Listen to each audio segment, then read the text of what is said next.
welcome in on this Monday, May the 11th. Hope you had a great Mother's Day weekend. For those of you lucky enough to still have your mothers, I hope you really did. Just lavish her with love and whatever else might come with that. I hope it was great for all of you. Time fleeting, that's for sure, as we get almost to the middle of May now. A lot of people very high on, is sports really going to come back? We had the UFC 249. I've been trying really hard to get the ratings, and I guess I'm just not a Google expert, because I could not find the pay-per-view buys or the ratings, but I did get all the results. I know exactly what happened. We'll talk about that a little bit later. In the meantime, baseball apparently is on the verge of at least announcing their plan to the players middle of the week, and then there's going to be a bunch of negotiating. We're going to talk about that in just 1 second. The Premier League in Europe, they've got a plan. They could start in June. That is progress. That is for certain. We had The Last Dance. That, again, was very compelling television that you wanted to watch. And the NBA on Friday had their conference call. I'm not sure you can call that an optimistic call, to be totally honest with you, and that's the whole story of all of this. And, Brett, I give you this question right off the bat. Whether it's Premier League in Europe coming back or the USL in Memphis, for that matter, whether it's Major League Baseball in home fields or in Florida and Arizona, whether it's the NBA all in one site, what happens, because this is the most fundamental of all questions, what happens when a player tests positive again for COVID-19? Then what do you do?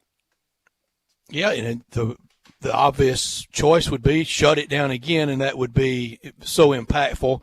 But I know on college campuses, here's one thing we need to do. We need to go back to, Dave, I bet you had one at SIU when you were in school. We need to go back and maybe in every region of the country, if we can build these hospitals like we did so quickly, like at the old Commercial Appeal building, for sure at college campuses, go back to the infirmary. And at the infirmary, the infirmed would be positive test for the virus. And you quarantine them when you have an outbreak, and you leave them off to just themselves. And then I guess when I was test everybody else after that? You have to retest the team, don't you? As best you could. I know when I was at Fayetteville in the fall of 1982, I had strep throat. I went to the infirmary, and they isolated me for 3 or 4 days right there at the infirmary until I got better, and and asked me who I'd been around. I'd been around 75 to 100 guys at the fraternity house, and then some in a classroom or two.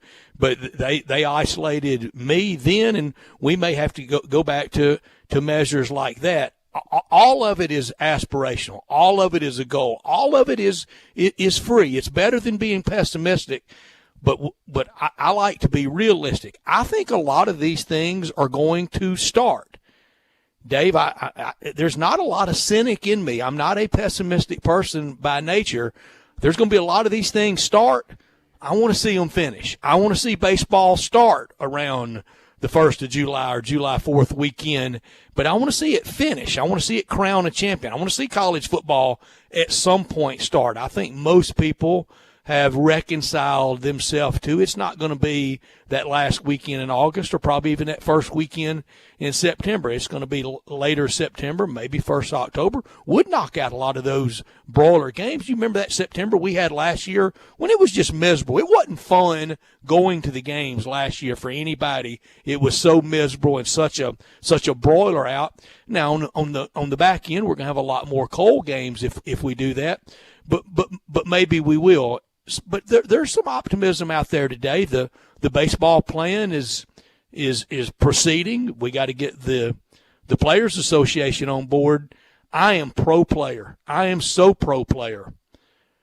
But the ownership's got them in a pretty good box, because would you really want to be the person right now with 20% unemployment and you're sitting in a food line and you hear a Major League Baseball player wants to go on strike because he's only going to get half his dough? Well, there's a lot to discuss with the MLB, which they will present to the Players Union at some point this week, which includes that pay that you're talking about. And I think we figured it out, wasn't it? It's 38% of the revenues come from fans and parking and concessions, ticket sales. So that's something they have to negotiate. They have to negotiate spring training. Where will it be? Will it be in home fields? Do they have enough fields to really do a proper spring training in their home city? That's a question mark. And the hot spots. Will there be 80 games, or will there be 78 games, if some has suggested? Will there be a universal DH? Will they only play amongst their own divisions and then have expanded playoffs, maybe even beyond the 7 teams they'd already thrown out there during the winter meetings? Will they expand the rosters? Will there be 7-inning double plays? These are all the things they have to sort of think over. The other aspect to me that I found interesting was that phone call with the NBA players. We'll talk with Andy Schiffman on Friday about that. But as I've made some phone calls today in regards to it, I think the players are a little bit more cautious than maybe a lot of folks had really thought. I know Chris Paul was asking a lot about safety measures, no fans, and this was brought up by David Silver on the phone. I should say Adam Silver on this phone call, that 40% of the revenues from the NBA come from the crowds, the stands, the fans. There would have to probably be a renegotiation of pay and also of possibly the CBA. Yeah, that was brought up. And the frightening aspect in Adam Silver's comments Friday of the possibility of no fans for the 2021 season. Right. And in a lot of markets, almost nobody could really endure that. And in our market, look, when there's 41 games, there's a lot of nights, there's a lot of empty seats at FedEx Forum. There are a lot of games too that have really good attendance, but we know the door's not being knocked down by any means most nights. Most nights, if you know anybody, you can get a pretty decent seat between the inlines at FedEx Forum for a lot of games. And also this for the city of Memphis. I wonder, I speculate somewhere in the negotiated terms, I can't imagine pandemic in a season and a half shutdown in there, because I know there are bumpers in that contract that if the Grizzlies go beneath a certain average attendance, that makes the buyout or the out clause cheaper and sooner. And I just can't imagine that they had pandemic language in there, although there are a lot of contracts with the force majeure wording in there. But for a 2021 season that your average attendance would be 0? I cannot imagine that could be allowed in any kind of a clause to move a team. I really cannot imagine that. Why can't you? Because the pandemic is a nullifier. It is a you know that's in there? I do not know that's in there, but I would think. Well, then I think you can imagine it then. Well, you can. I think it's defensible through law, through a jury, through whatever it may be. You could not go and say, hey, they had no fans this year because we wouldn't let fans in by league rule, and we're going to use that against you. I can't imagine that would be certainly allowed. Should be asked, shouldn't it? Well, it could be asked, sure. That would be a Jason Wexler or even an Adam Silver kind of a question. But I personally could not imagine that could be the case. And if it was, the league would have, the PR that they would have on that, leaving a city based on something that you basically brought up, that you used as a trump card, that you formulated, I think that would be difficult. It could get bad enough league-wide financially that they wouldn't be worried about the PR. Well, I mean, you already have Adam Silver saying nowhere in any CBA negotiations was this ever really a thought.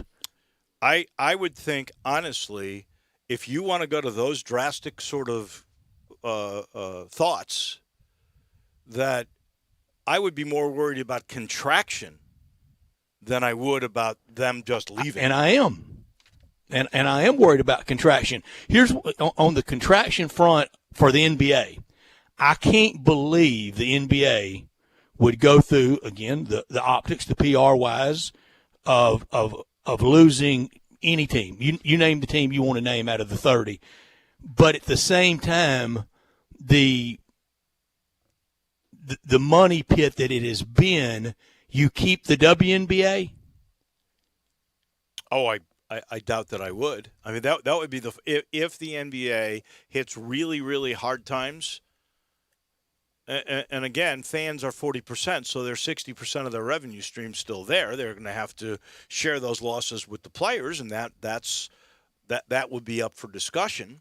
But I would think the first area of cutting would be a league that has not ever made any money, and will never, and probably will not, or a scale down, some sort of thing that maybe is shared with somebody else taking on some of the financial risk involved with it. I just can't believe 4 years from now there will be 32 NFL teams, 30 NBA teams, 30 Major League Baseball teams, and 32, because, next year was going to start hockey in Seattle, correct? Mm-hmm. And they're at 31 now. I can't believe that we're going to have 124 Major League franchises across the United States and Canada 3 or 4 years from now coming out of this, because we're look at the unemployment, and it's only going up. Dave, imagine this. Just imagine what in 2 years the commercial real estate market could look like across the country, with pared down, working from home, no longer needing all that office space. And then when you need it, you can't have anybody close to each other in it. You're gonna really have to learn to be different. I think the bubble that could hit the commercial real estate market could be something we can't imagine. A skyscraper sitting empty. Mm-hmm. If you're telling me that we continue to have, with no herd immunity, the COVID-19 without treatment, I hear you. But if we find a vaccine that is serviceable, or treatment, or both, within the next 12 months, then I think we do return to a much more normalcy quicker than we expect. But I do think you're right about leagues having to make adjustments. I mean, and just right back to the NBA teleconference that they had. Adam Silver slid one more month the final decision. Remember, we were going to find out he wasn't going to make a decision until May, and he said basically on that conference call, now it may not happen till June. And then he did throw out about no crowds through 2021, and certainly by then you're thinking you're going to have some medical answers, but that would be an incredible blow. It would be an incredible blow to any league that wants to play with fans, and all of college athletics too. That's right. If, like other leagues did when Rudy Gobert on March 11th 2 months ago today was found sick, if the other leagues follow what the NBA did, then that could be the preview of things to come. I just don't know. Honestly. No, nobody does. 2 months ago, last live sporting event that I attended on Tuesday night, that was the heartbreaking loss the Grizzlies endured that night, and to fall one under 500. Then the next night, 2 months ago tonight, was Rudy Gobert. And Dave, on the vaccine, on the magic shot, what if it's just good enough to be a little bit like the annual flu shot, where it's kind of a scatter shot, kind of a shotgun instead of a hollow point shot that, that's more direct. And it kind of covers most people, and it's really playing against the coronavirus as we knew it kind of for last year. that would be up to the medical people that are a lot smarter than me. We obviously have accepted that as treatment that we For the believe flu. in for We the have. flu, and we go on with our lives, even though And pneumonia shots. there's a great deal of fatality from that, but we've accepted that, and that may end up being the case with this. I'm certainly not smart enough to tell you the answer to all of that. I know. You brought up AIDS. Well, I just wanted your opinion. I didn't want a spreadsheet. No, you brought up you have brought up AIDS, which is a virus, which they've never really found. HIV that leads to AIDS. Yeah, it's the HIV virus, right? Which we've never really found that vaccine for, but But found the symptoms are very allayed. Well, we've certainly found treatments that prolong life. And right. that may be and certainly what we make find people here. much more comfortable. Yeah, yeah, and we very well could, but it is more hopeful today than it has been a lot of Mondays lately. But I want to see the rest of the baseball plan. I want to see college football getting a little more ramped up, and the NFL. They're going to play on. We play on every day in this hour with Lexus of Memphis being our sponsor, and we appreciate it. 2600 Ridgeway, online at lexusofmemphis.com. Call them at 901-362-8833. Lexus of Memphis, offering the Golden Opportunity May sales event. If you want to get your mother a great gift a day late, buy her a Lexus. If you ever thought I'd look great in a Lexus, well, you will. Lexus of Memphis will get you in one of those beautiful cars right now, and it'll get mom in it a day late.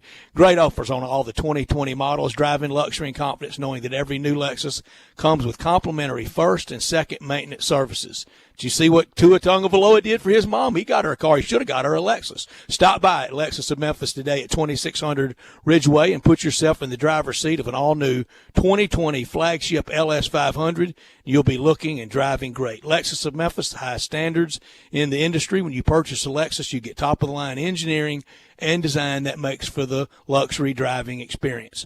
Online at lexusofmemphis.com. Give them a call at 901-362-8833. Experience amazing at Lexus of Memphis. Top story of the day. Well, Zion Williamson should have bought his mother a Lexus for sure, based on the money he didn't take from Puma. Yeah. That's a story for another day. Top story of the day are the numbers. And we've talked, Brett, a lot about how we will determine who should go to games, who shouldn't go to games, who should go to concerts, who should go to restaurants, for that matter.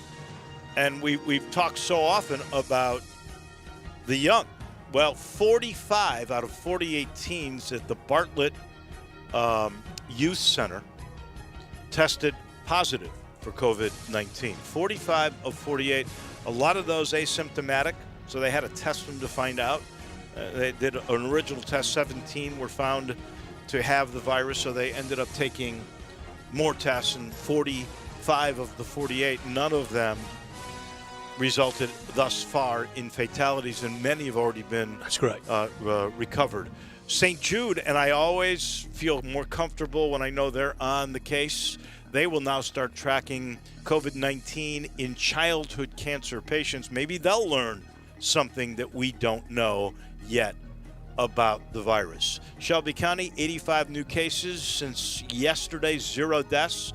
We now have 3,315 cases. 67 have passed. 1,921 have recovered. I like this. 1,800 new tests over the weekend. And remember, we were at a 10% positivity rate at one point. We're down to 4.6%. So that, to me, is excellent news. With all the testing. And with all the tests, now we've had over 42,000 tests. You take the new results with the old results, mix them all in, and we're at 7.8%, which is, I think, now under what the state capacity has been for the positive tests. In Tennessee, just about 15,000 cases, now 243 fatalities, and that percentage is about 1.6%, which seems to me to be going down too. In Mississippi, 9,674 cases. Their fatalities, though, at 435, much higher. And then in Arkansas, 4,012, so they're just over 4,091 fatalities. In the United States now, 1,376,000. 81,000 have passed. 258,000, over 250,000 now, have recovered. In the world dashboard now, 4.25 million cases, 285,000 passed away, but we've had 1.5 million now who have recovered. And with the testing, we're going to find out that a lot of us probably are positive and we're fine, and probably maybe not carriers. And then a lot of people that thought they had some type of crud or grunge from it, back in the winter months, they may have really not had it. My top story: let's go ahead and award the Pulitzer Prize for sports journalism to Trevor Plouffe. He nailed it. Everything he said has now been played out. He said it'd be spring training part 2 in home ballparks around June 10th with a 1st of July start. He had it first. The Woodward and Bernstein of our time. All hail to Trevor Plouffe. He got it right. He nailed it. He did. Well, now we'll see if they accept it for this to really work out. Not top story of the day. Well, it's a very good story, to be honest with you, but it takes the headlines beyond the coronavirus stories, and that is this. The University of Memphis over the weekend graduated 2,500 students. Congratulations to all of them. It is the biggest graduation class in the history of the University of Memphis. So even in these hard times, even having to finish online, these really smart and perseverant students were able to get through it. Congratulations to them, including our own Russell Copeland. Russell Copeland, who we know is an accomplished athlete, who, by the way, I think has had a pretty successful business despite all of that. And despite working, he decided he was going to go back to school. This was a couple of years ago, and try to take a class or two per semester. And look, he got it done. And I was trying to remember the years that he was a student athlete at the University of Memphis, how many years it was. Early 90s. Yeah. He got it. He got it done almost 30 years later. How about that? My hat's off, my admiration For to sure. Russell Copeland. Much admiration, especially what he's been through. Yep. With his enormous loss. My not top story, NBA, they're moving very cautiously. They may not ever complete the 2019-2020 season, may not crown a champ, but definitely I don't think they'll be playing before baseball starts, July 1st, 2nd, 3rd, 4th. It may be after that. I think they're treading and kind of letting a few others go first. Let's see what the reaction might be to that. But the prospect of no fans in 2021, there are many markets, most markets couldn't endure that, and what it would do here, what it would do to businesses downtown, what it would do, just the disconnect from growing as a fan would have long-lasting repercussions. I just can't imagine that if other sports start letting people in with social distancing, whether that's 20% of capacity, however it comes out, I can't imagine that the NBA would not follow suit. I can't imagine that they would be the standalone league that would say no. And you know what? We're going to get that first test a week before the WGC event in Memphis, because whichever event that is, it escapes my memory at the moment. That's John Deere? Yeah, that's the first one that's supposed to have galleries. If that is pulled off, if we do indeed have galleries, and I guess we'll really know for sure on June the 8th when the Schwab takes place in Fort Worth. Yeah. If that takes place, and then if we've got galleries in Silva, Illinois, then we'll know. Other leagues are going to figure out ways to do it, especially outside leagues. Yeah, June 11th for the Schwab is their first round on Thursday, June 11th. And yeah, at but the Memorial, they got a Pro-Am on the 8th. I wonder if that'll take place. At the Memorial in Columbus, they're going to have a tracking device on every badge issued to know if there's an area too clustered, not enough social distancing. They're going to have a tracking device on every badge issued. Well, I imagine they could use that inside an arena too, or at least a stadium. I think we'll start with the outside stadiums. I would guess. I don't know, but that seems to me to make more sense. Although some would argue, and I heard this the other day that if you're outside, well, the wind can blow those droplets that come from your mouth. So is it better to be inside or outside? To me, it just seems a lot more feasible outside when you're not breathing air that everybody else is breathing inside. But again, I have no medical degree. We've established that. Yeah, I think so a long time ago.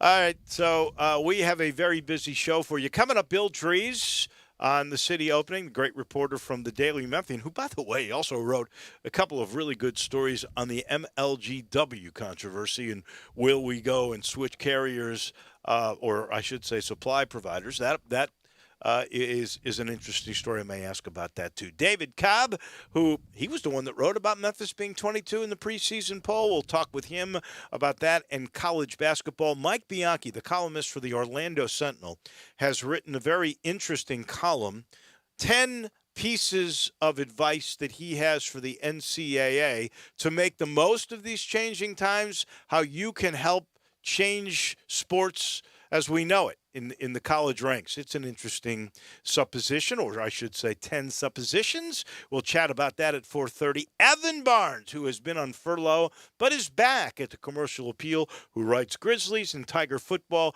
He'll join us at 5 o'clock. At 5:50, we will have crunch time. I'm sitting in the Family Leisure studios, and Family Leisure is trying to make your stay at home, your staycation, more enjoyable for you all summer long for you and your family with complete pool packages starting at under $1,600.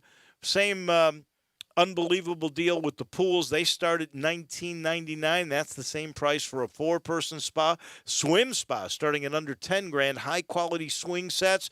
They're discounted all the way to $21.99 from $34.99. That's about as big a swing, no pun intended, as you will ever see. They're offering contactless purchasing, deliveries, and curbside pickup. Just call, schedule an appointment, place your order. They bring it out to you.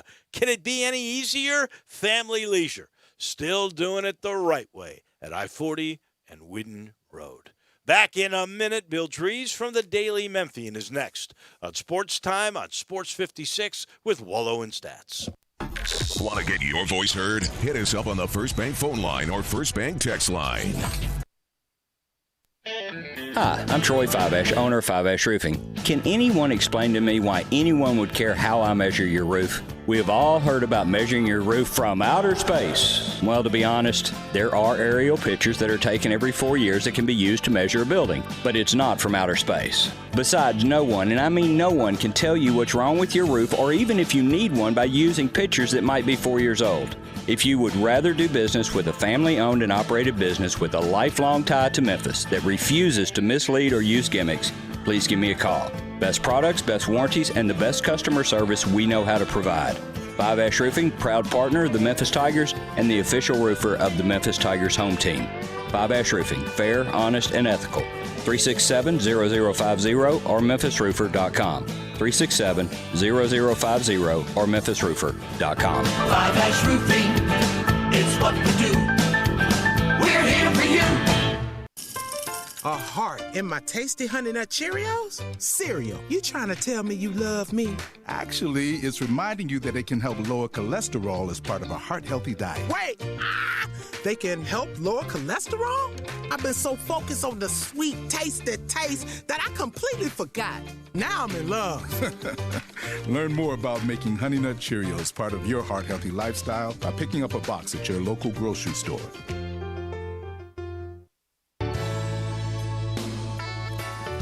Listen Sundays at 11 a.m. to join Idlewild Presbyterian Church for worship. Idlewild is a PCUSA church located in Midtown Memphis.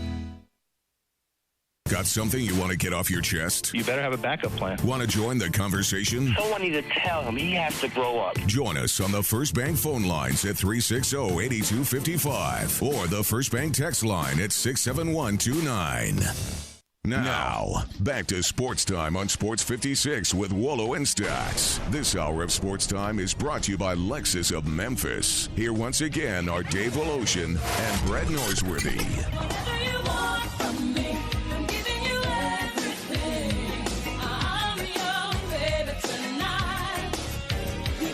Welcome back in as we cruise through our very first hour on another delightful spring day. Man, the weather, just love what we have had the last few days. It almost feels like we live in San Diego, California.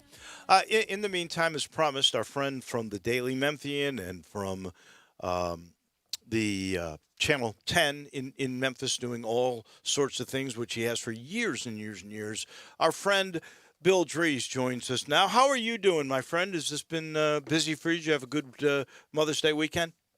Had a good Mother's Day weekend. A little bit of work mixed in. As you may know, yesterday our Senator Lamar Alexander, one of our two senators, was on Meet the Press, and a couple hours after that announced that a member of his staff had tested positive for the virus, and he is self-quarantining and chairing a committee meeting from quarantine as we speak. So just a little bit of work over the weekend. Crazy stuff. How do you think we've done so far on opening? So now we're into the second week of it. I thought we've done better in testing. It seems like the positivity results keep going down. Restaurants, I don't know if they're killing it, but they're certainly surviving, I think. What's your sense of the opening?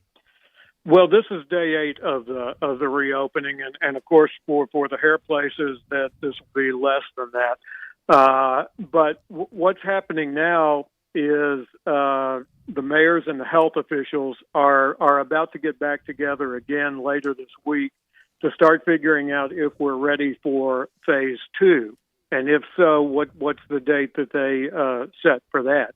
As for the numbers, yeah, we're past the point now where we were increasing the testing, but the positivity rate was staying about the same. Now we're seeing a bigger increase in the testing, and as a result, the positivity rate is going down. So we're past that kind of dangerous phase, I suppose you could call it, where the number of tests was going up some, but as it was going up, the number of people testing positive was also going up. It's still going up, but the rate of growth is much less than it was before. So the numbers continue to look very good for Shelby County. Bill, what is the key number, the key metric for phase 2 and moving to a little more open? Well, the key metric that they've talked about is seeing a stabilization or a drop in the number of new cases.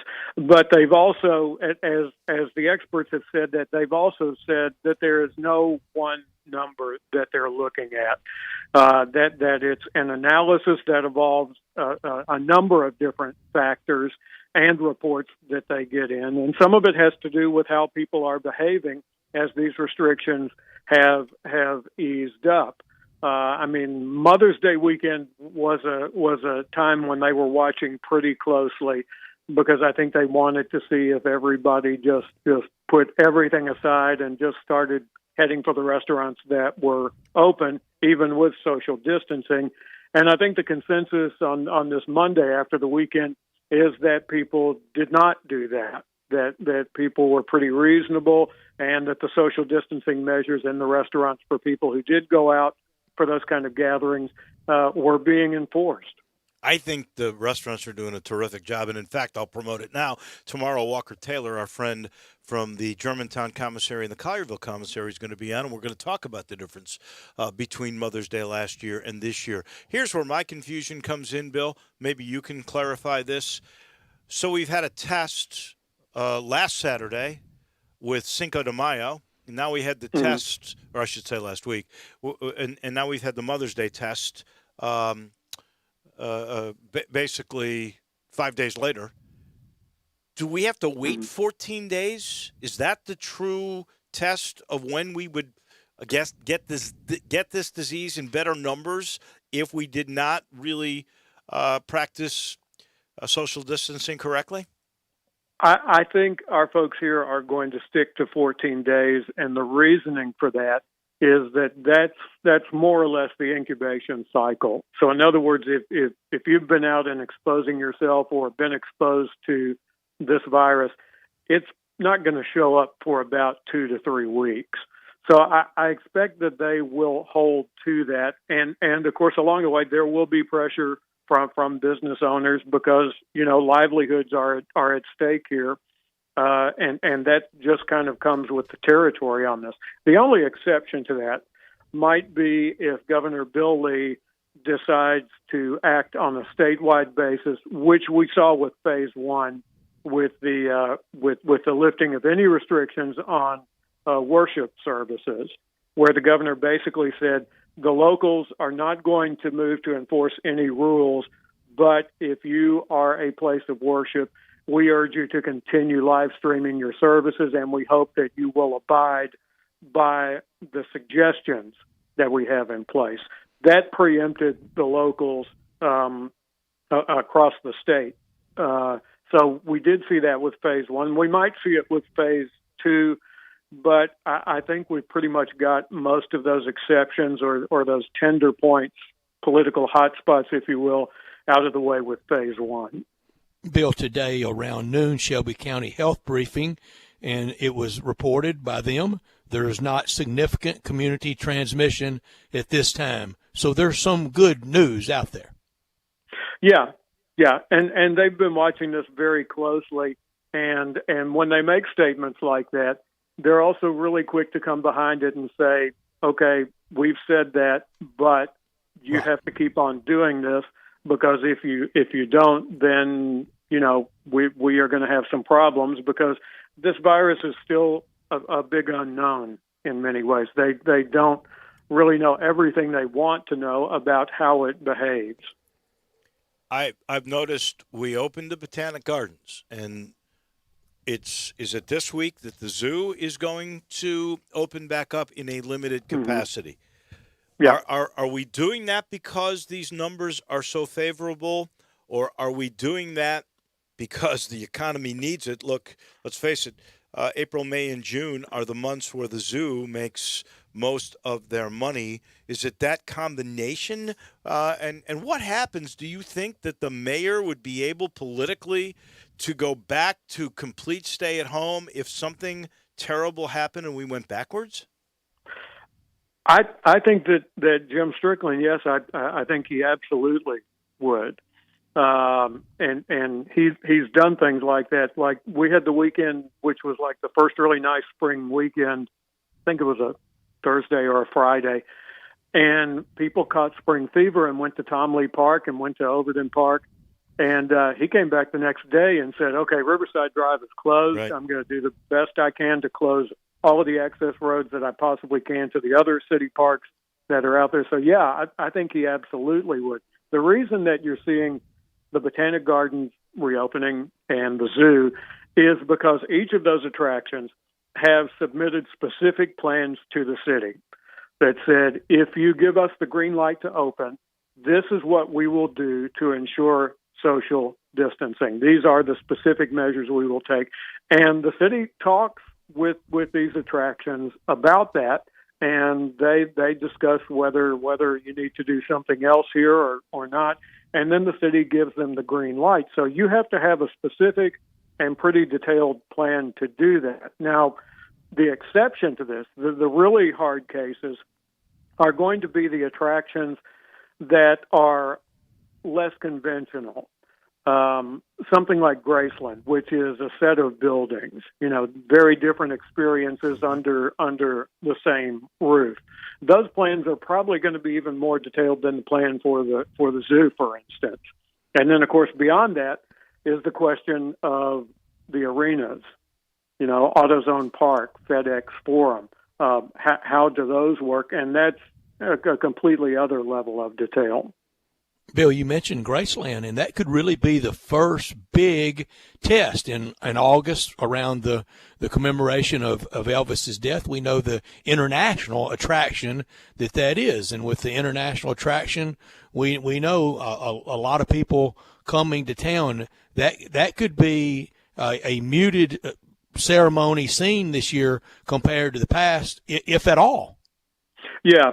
Yeah, and Doug McAllen, who is the city's chief operating officer, we've talked about this just in the last week, I think.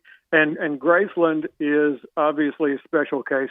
because you're not dealing with Memphians and Shelby County in large part. You're dealing with a crowd that is predominantly people who come here from someplace else.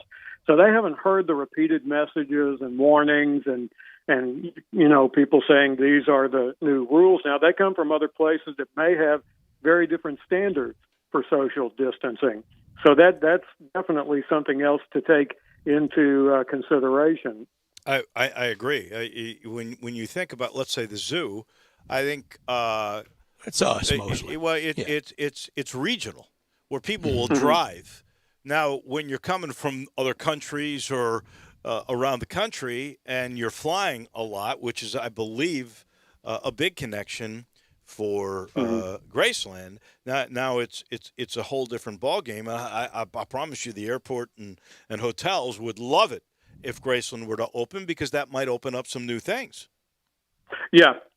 And what I would predict that you'll see is that Graceland would pretty much have, if they don't already, some information out there to the tour groups that come, because the fan clubs are a very big part of Elvis Week in Memphis, and Graceland stays in touch with them on a regular basis anyway. So I think you would see some real proactive efforts on the front end before those visitors ever get here, if they're in one of these large groups that come to town. And the hotels look for the Elvis visitors every year, and they know that those visitors have special things. So, they're all, even before this started, they were arranging, shuttles that go regularly to Graceland and may go to Stax and other areas like that, because they know these are Elvis people. This is what they want to see. So I think you'll see the hotels take good care of these folks when it comes to getting them up to speed on what they can and cannot do in this new environment that I would say very likely is still going to be here in August. Bill, I saw today where Disneyland in Shanghai was reopening, and everybody in mask and everybody with kind of a health passport or a health papers, a lot of it on their phones. Bill, you cover politics. You know the pushback to just showing an ID at a polling site. Can you imagine in the United States? Show me your papers. Show me your health papers. You can't do what you do in China here. That's a totalitarian government in place there. You have to have different standards for here. I mean, at today's health briefing, you saw that the police director, Michael Rawlings, was responding to pushback from some stories that we've had in our publication and others have very antagonistic on the police department having the addresses of people who have tested positive for the COVID virus. That's a pretty significant issue here. Do you think that would be an issue in China? I don't. No. We're talking to Bill Dries from the Daily Memphian. You referenced they're starting to talk about Phase 2. Bill, what will Phase 2 look like? Phase 2 will be more the businesses you're used to, patronizing. Probably don't think too much about going to them as you go to the other places that opened in Phase 1.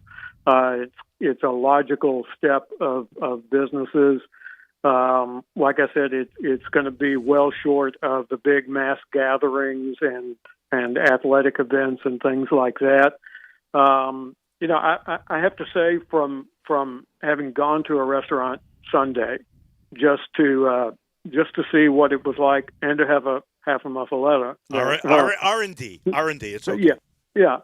And but it was I was the only person in the restaurant in the seating area. The only person there. It was very strange, and the TV's on, and of course the TVs usually have sports on them. And this was no exception, but it was an NBA All-Star game with Kobe Bryant and Michael Jordan. And it's like, great players, it just doesn't do it for me. You got to see the live sports. Right. So we're kind of putting our environment back together in pieces here, and some more of the pieces will be back in Phase 2. But there will still be some pieces that are missing that we're used to as the total composite of what we do. Yeah, and I'm not sure all those pieces come together until there's treatment and vaccines and things of that nature. Last thing for Bill Dries from the Daily Memphian, off the pandemic, but I've been reading the last couple of stories you've written on the MLGW possible split with TVA and $450 million in savings. And give me, in about a minute, what you think is really going to happen with all of that. This is a historic decision. Memphis Light, Gas, and Water, as we know it now, has been a part of the Tennessee Valley Authority for 80 years. And so there's going to be a lot of lobbying action. There's going to be a lot more studies that have dollar amounts and specific criteria for it. And you will see a lot more people question those reports. This is a serious examination of a relationship that has been in place for, since the Great Depression. So I think we're at the point where we're going to start making some decisions on it very shortly, probably this summer. But what to keep in mind here is that Memphis Light, Gas, and Water has to give TVA 5 years notice if they decide to cut ties with them. Right. And if they've been overcharging, like some people think, then you would think that possibility is there. Yeah, and that's what the numbers will be all about. But the discussion is going to be pretty detailed and pretty technical, and it's going to be about what do those numbers mean. Bill Dries from the Daily Memphian. Of course, you see him on KNO as well. Bill, thank you so much. We appreciate it. And as we get into phase 2, we'll probably contact you again. I'll be here. Thank you, Bill Dries from the Daily Memphian. We will take a quick time out. The DJ Jeffries and Lester Quinones prognostication, they were mentioned as prospects for the 2021 draft. There's something surprising about that. We'll talk about it next. Start your day with Sports 56 Mornings with Peter Edmiston and CJ Hurts. Right here on Sports 56, 96.1 and 87.7 FM. At Jason's Deli, you can stuff yourself full of great deli food that's healthy, fresh, and best of all, it's not expensive. Jason's Deli is all about choice. Whether you're looking for a gluten-free menu, vegetarian sandwiches, healthy kids' meals, or if you'd like to invent your sandwich via the build-your-own selections, Jason's Deli has you covered. And they only use fresh, wholesome ingredients. Choose from the club and specialty sandwiches, paninis, wraps, soups, salads, pastas, and much more.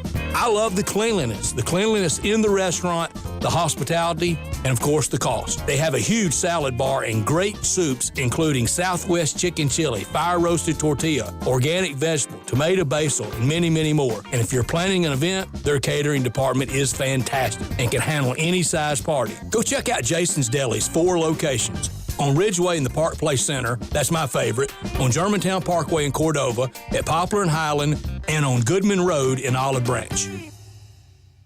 Attention doctors, nurses, law enforcement, firefighters, and EMT personnel. Infinity of Memphis wants to show their gratitude for what you've done and for what you do for our community. Right now, you can get your personal vehicle a mobile super synthetic or Mobile One oil and filter change for half price. That's only $32.50 or $49.99 respectively. Infinity of Memphis will also wash your car for free. Visit infinityofmemphis.com now to schedule your service. ID is required. Now, back to Sports Time on Sports 56 with Wolo and Stats. This hour of Sports Time is brought to you by Lexus of Memphis. Here once again are Dave Wolochen and Brett Norsworthy.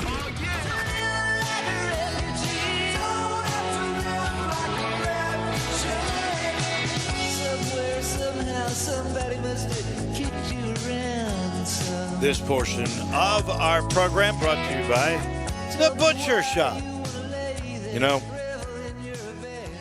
Simpson there is a smart guy. he decided a long time ago, they're the butcher shop, right? So you can pick up food. You can pick up Hamburger Friday any day. As long as you spend $2.50, they'll bring it to you. You can get any of their menu items, and there are so many great steaks, and there's so much great fish or seafood, or those marinated chicken breasts are just outstanding. And I've been cooking them, and that's the point I'm trying to make. You can actually get cooked or uncooked meat from the butcher shop just by calling in advance, letting them know what you want, and they'll bring it to you curbside. You can't get any better than that, and you can get it, like I say, an elaborate meal. They're always going to throw in the baked potato and a salad. They'll ask for the double baked potato, by the way. That is the best. They put in the cheese and the bacon, probably a lot of butter too. It is outstanding. Or you can get just regular baked potato and then do whatever you want to with it. Look, and you can get the potatoes raw too, if you like. They give you options at the butcher shop. Call and make your arrangements. And again, the service and the sanitation beyond compare. The butcher shop right there at Walnut Grove at the Agri Center and Germantown Road. We knew a lot about DJ Jeffries, right? We watched him play high school basketball at Olive Branch. He was with the AAU team that was part of the local scene. He was going to go to Kentucky, so we knew he had a great pedigree, and he came here. We were all thankful for that. He's also a relation, I think first cousin maybe, even with the Lawson family. So we know there's just a lot of talent there, and DJ Jeffries was a guy that last year was considered toward the middle of the season. Penny Hardaway, the coach, basically said himself, Brett, he was going to be the go-to guy. And in the meantime, in came Lester Quinones, this reputation as a great shooter. Weren't sure exactly what he was all about. He played great, and he, of course, other than the broken hand that he had, the bone in his hand, he then got healthy, and he was probably the most consistent player all year long, other than Precious Achua on the team. So when the 2021 prospectus came out, the number 34 prospect, so that would be fourth pick of the second round, was Lester Quinones. DJ Jeffries at 49. I was really surprised at that. How about you? A little bit surprised, but all of that will work itself out. If last year, if it didn't prove anything else, it proved that the summertime, all these players, just one ball, who's going to get all the scoring, where are they going to be drafted?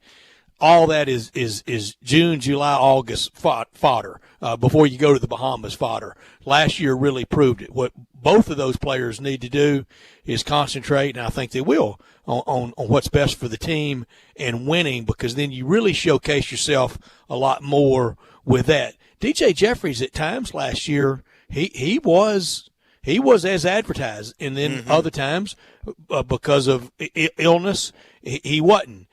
I thought Quinones was more consistent even after the grumbles with his hand, as you mentioned, but I know they are, and I know we are looking at draft stuff. All that will work itself out if you go out and have a bang-up year. I think both those players, with that bang-up year you're talking about and all the good tests that they'll have with all those SEC teams on the schedule and the tournament in Atlantis, I believe if they have knock-up years – if we have years, both those guys could be first-round draft choices. Dave, see if you can run down if the AAC SEC Challenge game next year, just because the Tigers were at home last year, does that necessarily mean they will be on the road? Would you run that down from somebody? I will try. That would have to come. Yeah. And see if you can get an opponent, too. Yeah, well, good luck on that, but I will try. I don't know why, and I could be very wrong here, but I just kind of thought we were all swapping partners for the next year, that Memphis would go to Georgia. But is that right? But that could very well be wrong, because would you have accepted that deal in Atlanta if you already knew you were going to Athens? I don't know that you would in that many roadies in the SEC next year, or at least not in Memphis. We know Tennessee at neutral. We know maybe A&M in Atlanta. We know the Atlanta game, and we know Ole Miss in Oxford. And it feels like those will be those Saturdays. And, last year, the timing of the Ole Miss game, I wish it had been later. It was early in the year. almost too early in the year on a busy football Saturday. Ole Miss had the open date that day. The Tigers didn't have the luxury of that. But I would love, and with the college football schedule maybe being changed, if we had an October college football start, that could be the possibility of a Friday night in Oxford with the Tigers in basketball, and the next day a college football game. I'd be okay with that. I think when you're going to play a team like Ole Miss or any of the SEC opponents that you might play in basketball, you want to make sure that is away from football so you don't detract from any of the crowd. And that's why I say on December the 5th, I would never schedule a major opponent knowing that could be the date that you have the American Athletic Conference Football Championship game. Now, if all gets backed up, that takes all that out. But at this or very at least moment, schedule, and I think the relationship certainly is there with Ole Miss, with Keith and with Keith Carter and with Laird to let's have some wiggle room. Of course, you got to bring TV into that now too on a lot of things with some ifs and buts. If the Tigers are in the AAC championship game, I don't think Ole Miss will be planning on one. 50,000 to 1 odds on Ole Miss winning the SEC this year if you're scoring at home. Maybe move it to Sunday with some ifs and buts in there. Mm-hmm. Yeah, you would have to get TVs okay on that, or just schedule it when you know football's not going to be having a game. Speaking of odds, today, according to college football odds in Las Vegas, the Tigers picked second with the betting odds in Las Vegas. They were picked behind UCF. Behind UCF, they were picked second. Yeah.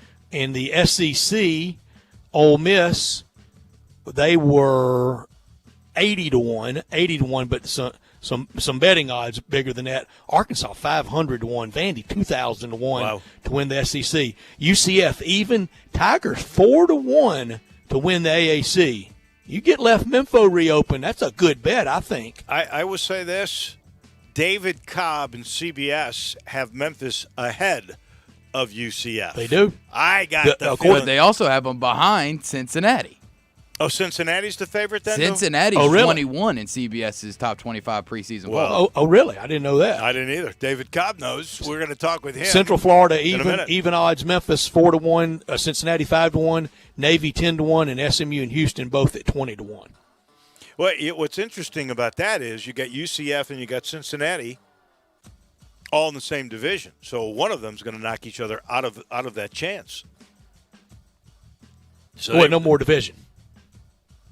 Oh, that's right. You're right. I forgot about that. Thank you.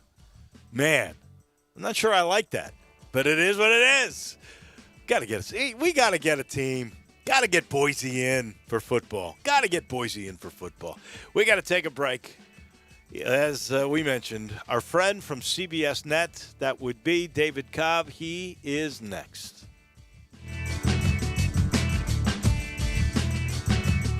Let's say you just bought a house. Bad news is, you're one step closer to becoming your parents, which means you're going to start telling your kids to clean up before the cleaning lady comes. Doesn't make sense, but you're the parent and they're the kids. You're going to start telling them that now, too. Good news is, it's easy to bundle home and auto through Progressive and save on your car insurance. And there's your opening to remind them who pays the bills around here. Progressive Casualty Insurance Company, affiliates, and other insurers. Discount not available in all states or situations. Do you know one of the best things you can do for your employees or family's health? Provide Arctic Clear bottled water. Arctic Clear bottled water is your locally owned and operated bottled water provider. Arctic Clear is 100% natural spring water with free delivery and setup, dependable service, and no long-term contracts. What an easy choice. Call Jeff Manus today, 901-382-2363, or visit arctic-clear.com. Arctic Clear bottled water. Call now, 382-2363. That's 382-2363. We are real sports talk. Sports 56, 96.1, and 87.7. Available on your radio dial at 560 AM, 96.1 FM, and 87.7 FM. As well as online around the world at sports56whbq.com. Take us with you everywhere on your phone or tablet by downloading the Sports 56 app. And at home, tell Google or Alexa to play Sports 56. Wherever you are, stay tuned to real sports talk. Sports 56, 96.1 and 87.7.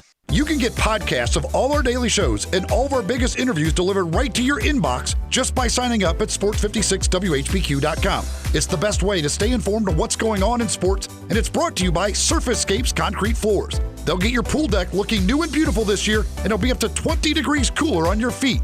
Call 901-888-5000 or go to surfacescapes.com. Get full shows and the best interviews from Sports 56 delivered straight to your inbox. Sign up at sports56whbq.com. We are Sports 56 WHBQ Memphis, WIVG-FM Tunica Memphis, and WPG-FLP Memphis. Flynn Broadcasting Stations. Now, more of Sports Time on Sports 56 with Wolo and Stats. This hour of Sports Time is brought to you by Homer Skelton Hyundai. Here once again are Dave Woloshin and Brad Norsworthy.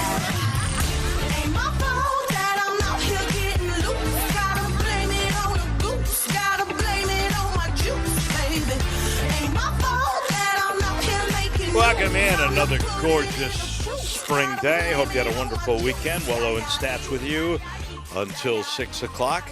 Talking about a number of things, including Tiger football. We just mentioned the Vegas odds, which has Memphis finishing second in the American. Apparently CBS feels the same way, but they've got Cincinnati, then Memphis, then UCF.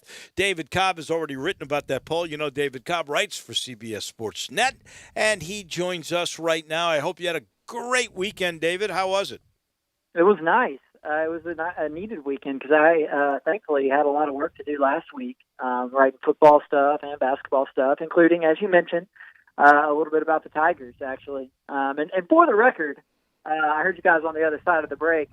That poll, I wasn't the sole maker of that poll. It was a collection of our team's votes, and I'd have to even go back and look and see where I had Memphis and Cincinnati.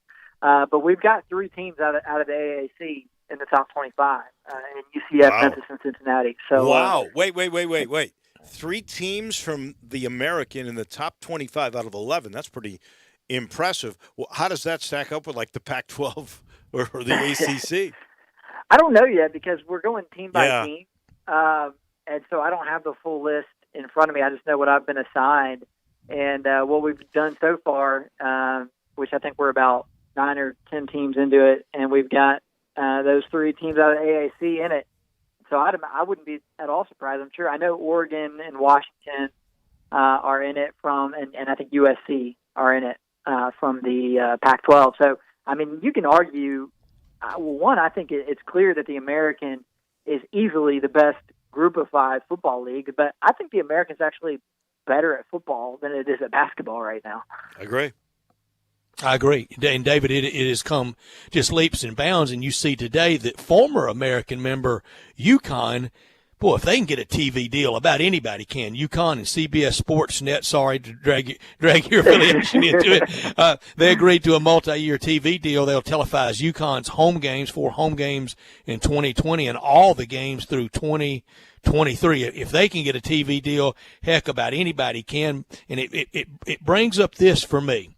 I wouldn't want to do anything to jeopardize the good relationship with Mike Oresco and the nice people at the AAC.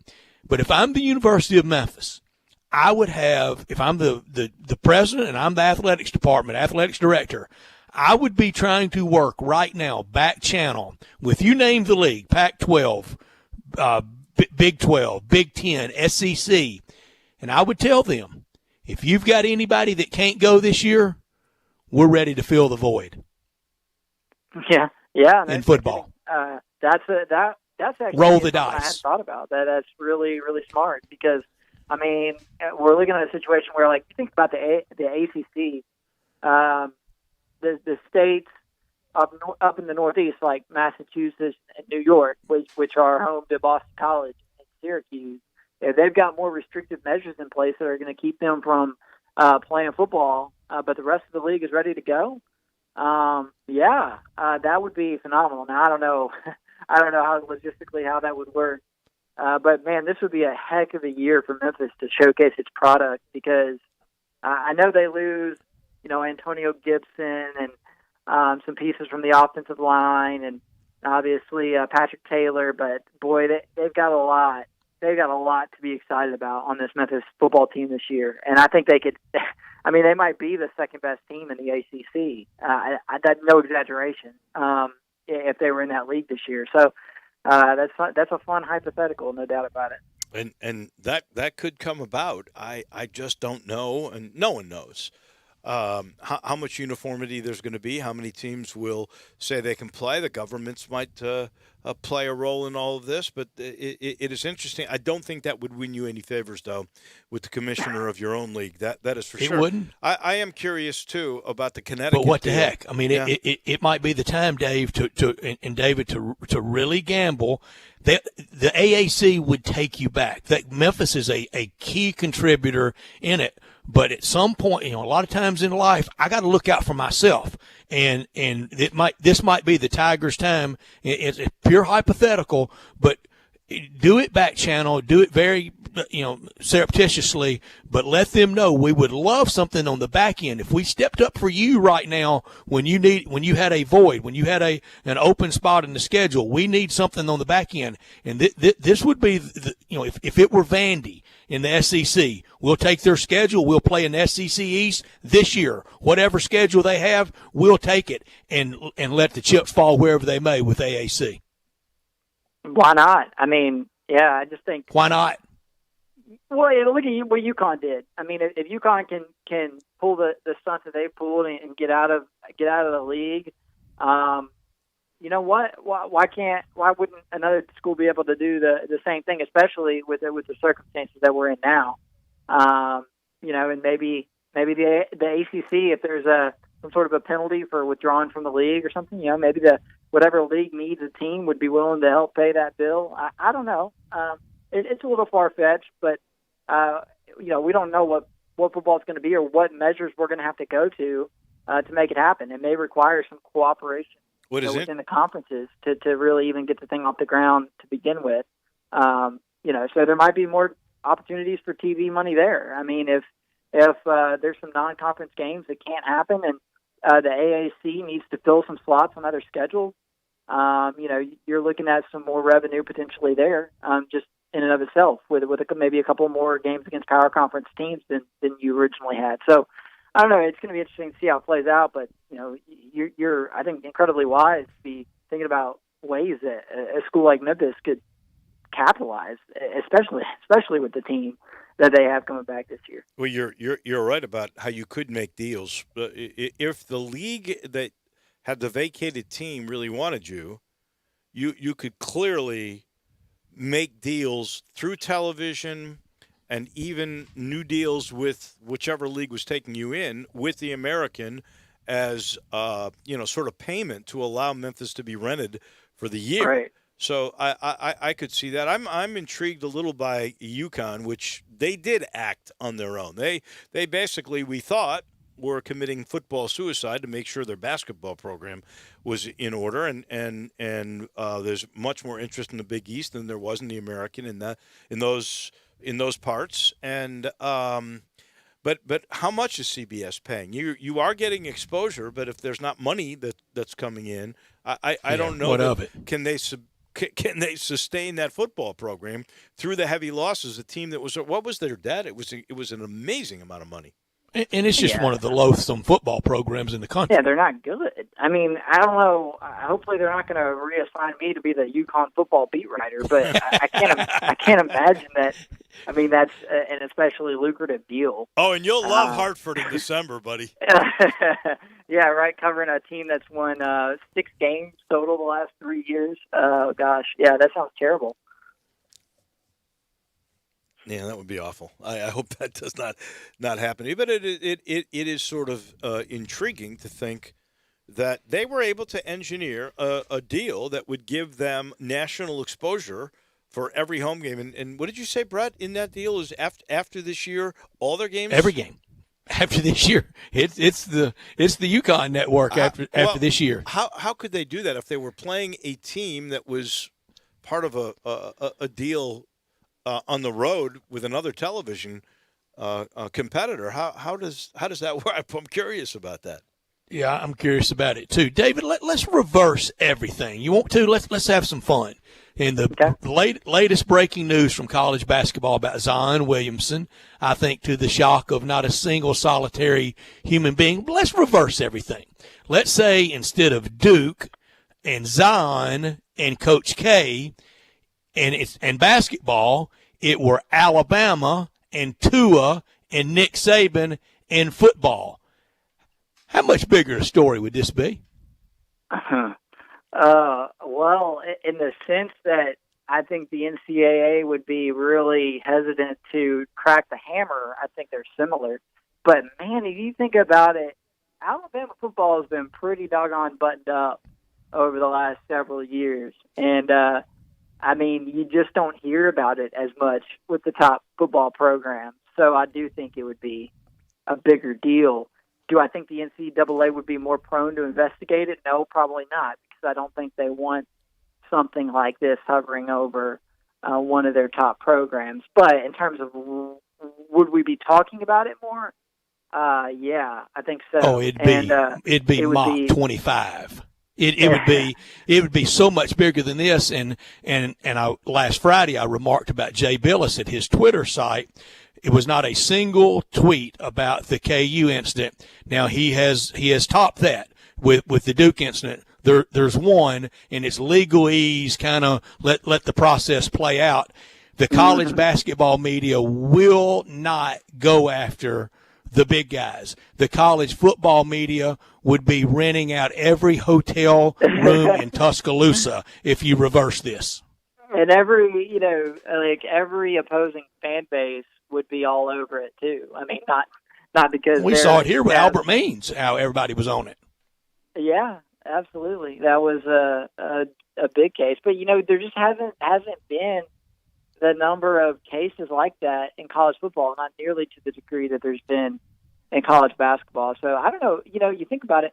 College football teams are recruiting a whole lot more players than the college basketball programs. Maybe some of these basketball coaches need to go over to the football office and say, "Hey, how do you guys work this?" I think I know what the difference is. You got in basketball, you got the shoe companies involved, and they just create trouble for everybody. And the football deals that get brokered aren't done through shoe company middlemen, and so you eliminate those kind of shady characters. And basketball could probably take some lessons because, I don't believe for a second that football's clean, but the instances in which teams are caught are just so much fewer and farther between in football. The interesting aspect for me is the culpability of really who's here that we can point the finger and blame. We know on tape that we've got Will Wade and we've got Bill Self and we've got Sean Miller. Nothing's happened to them yet, but heck, it still might. In this particular case, we've got a scorn agent who's basically spilled the beans on Zion. And, we know that we've got a shoe company that steered him to Duke. But do we have proof that the guy that seems to be untouchable, Coach K, does he have any culpability in this? We have nothing on tape that he knew about it. No, there's no direct line to K at all. And so, when you there's way more evidence with the cases you mentioned, and the wiretaps, all that, than there are with this. But the thing is, this is about, I think, the third time that it's been insinuated in some sort of a legal document that Zion Williamson was paid to go to Duke. Because there was Michael Avenatti at first, and then I think in the FBI stuff, not the most credible, but yeah, right. Well, exactly. That's the other thing is maybe why yesterday's drop of these documents got a yawn. Significant. Because maybe before the NCAA sort of could have written off the Avenatti accusations because of who he was and what happened to him. He gets convicted, and so maybe you don't want to base an investigation into Duke off of his testimony. But now you've got this marketing agency, and look, I'm not saying they're all that credible either, but at least they're not about to go behind bars. So, if the NCAA really wanted a reason to investigate Duke, which I don't think they do, I think they could look into this. But here's a question I would pose back to you guys that kind of along the same lines as the one you posed to me, Stats. If it were Illinois, or if it were let's say Memphis or Mississippi State basketball that were being accused in the way that Duke is in these documents, do we think the NCAA would be more interested in investigating them? I kind of think they would. They'd throw the book at them. I think so. But because it's Duke, I think that they'll use whatever means necessary to sort of, overlook what has now been insinuated, several times by people close to Zion Williamson, which is that he got impermissible benefits.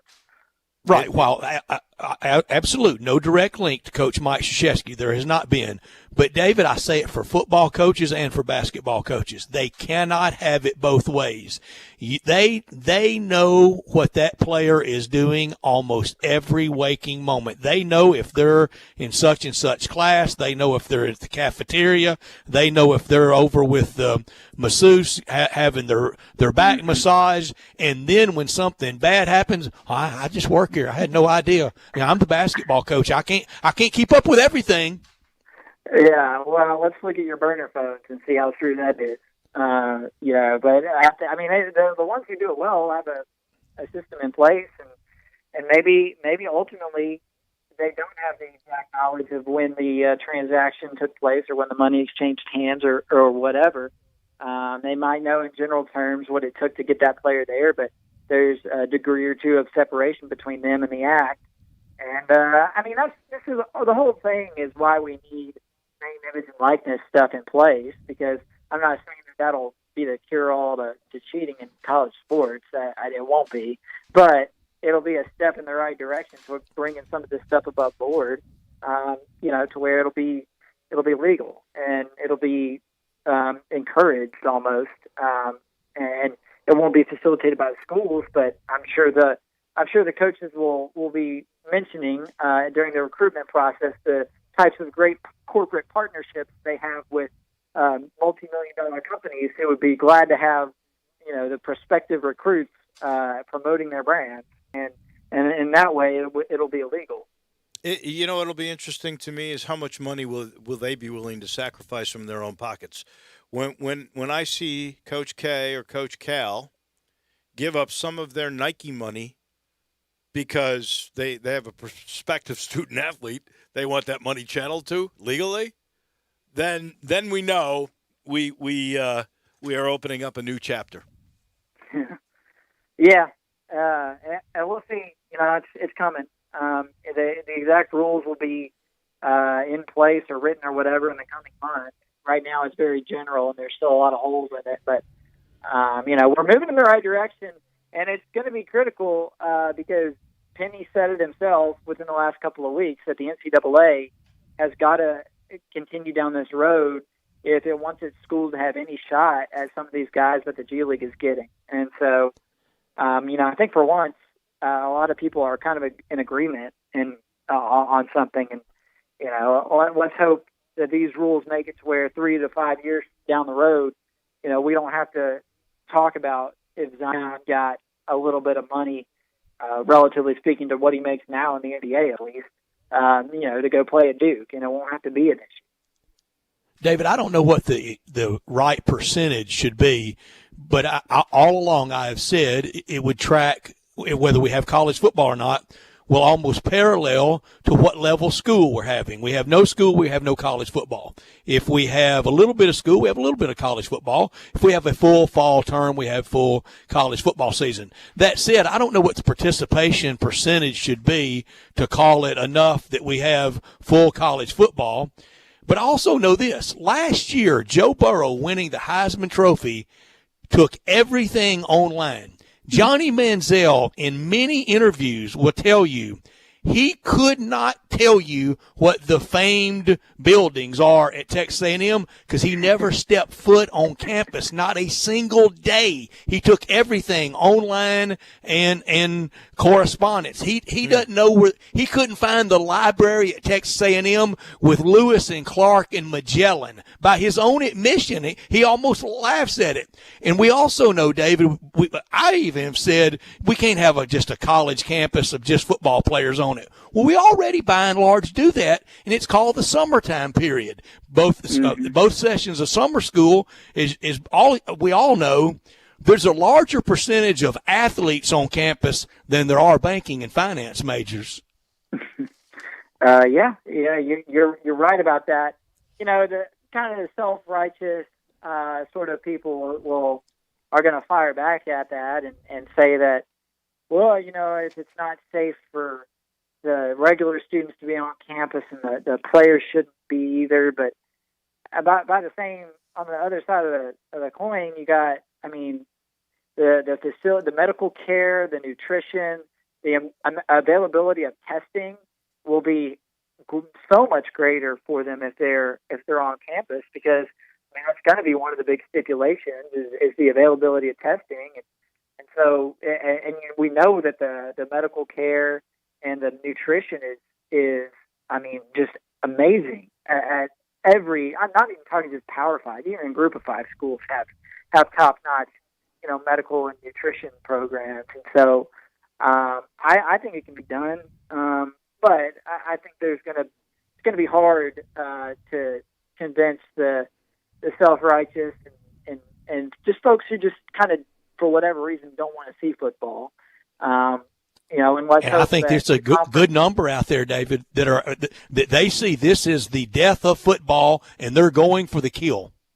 Yeah. Well, I hope the conference commissioners are not unduly influenced, you know, by those people. Because they're the ones who, on these calls every day, that apparently they're having literally every day, are the ones who are really, you know, batting around these issues. And, you know, we've talked about it. Stats would be great if Greg Sankey would kind of step up and be the one to needs to lead. Back to, you know, bring us back to sort of reality, which is that we're going to have to live with this disease. There's not going to be a vaccine a month from now, 3 months from now, 6 months from now, probably not even a year from now. And so we all have to figure out how we're going to get back to some sense of normalcy with this as part of our lives. And, you know, I feel like an institute of higher learning should be better equipped than anybody, any institution, to figure out how to do that between the collective brain trust and, you know, just all the different programs and services that are already in place there. They have medical schools attached to most of them. Yeah, you know, I agree. Anyway, the good thing for college football, though, is that, you know, it sounds like Major League Baseball is going to try and get going, 2 months before, you know, the first college football game will be played. So hopefully there will be other leagues out there and other sports to learn from. And, you know, if classes are online, so be it. But if other leagues have proven that they can safely play sports by the time, you know, you got to report to fall camp, let's go.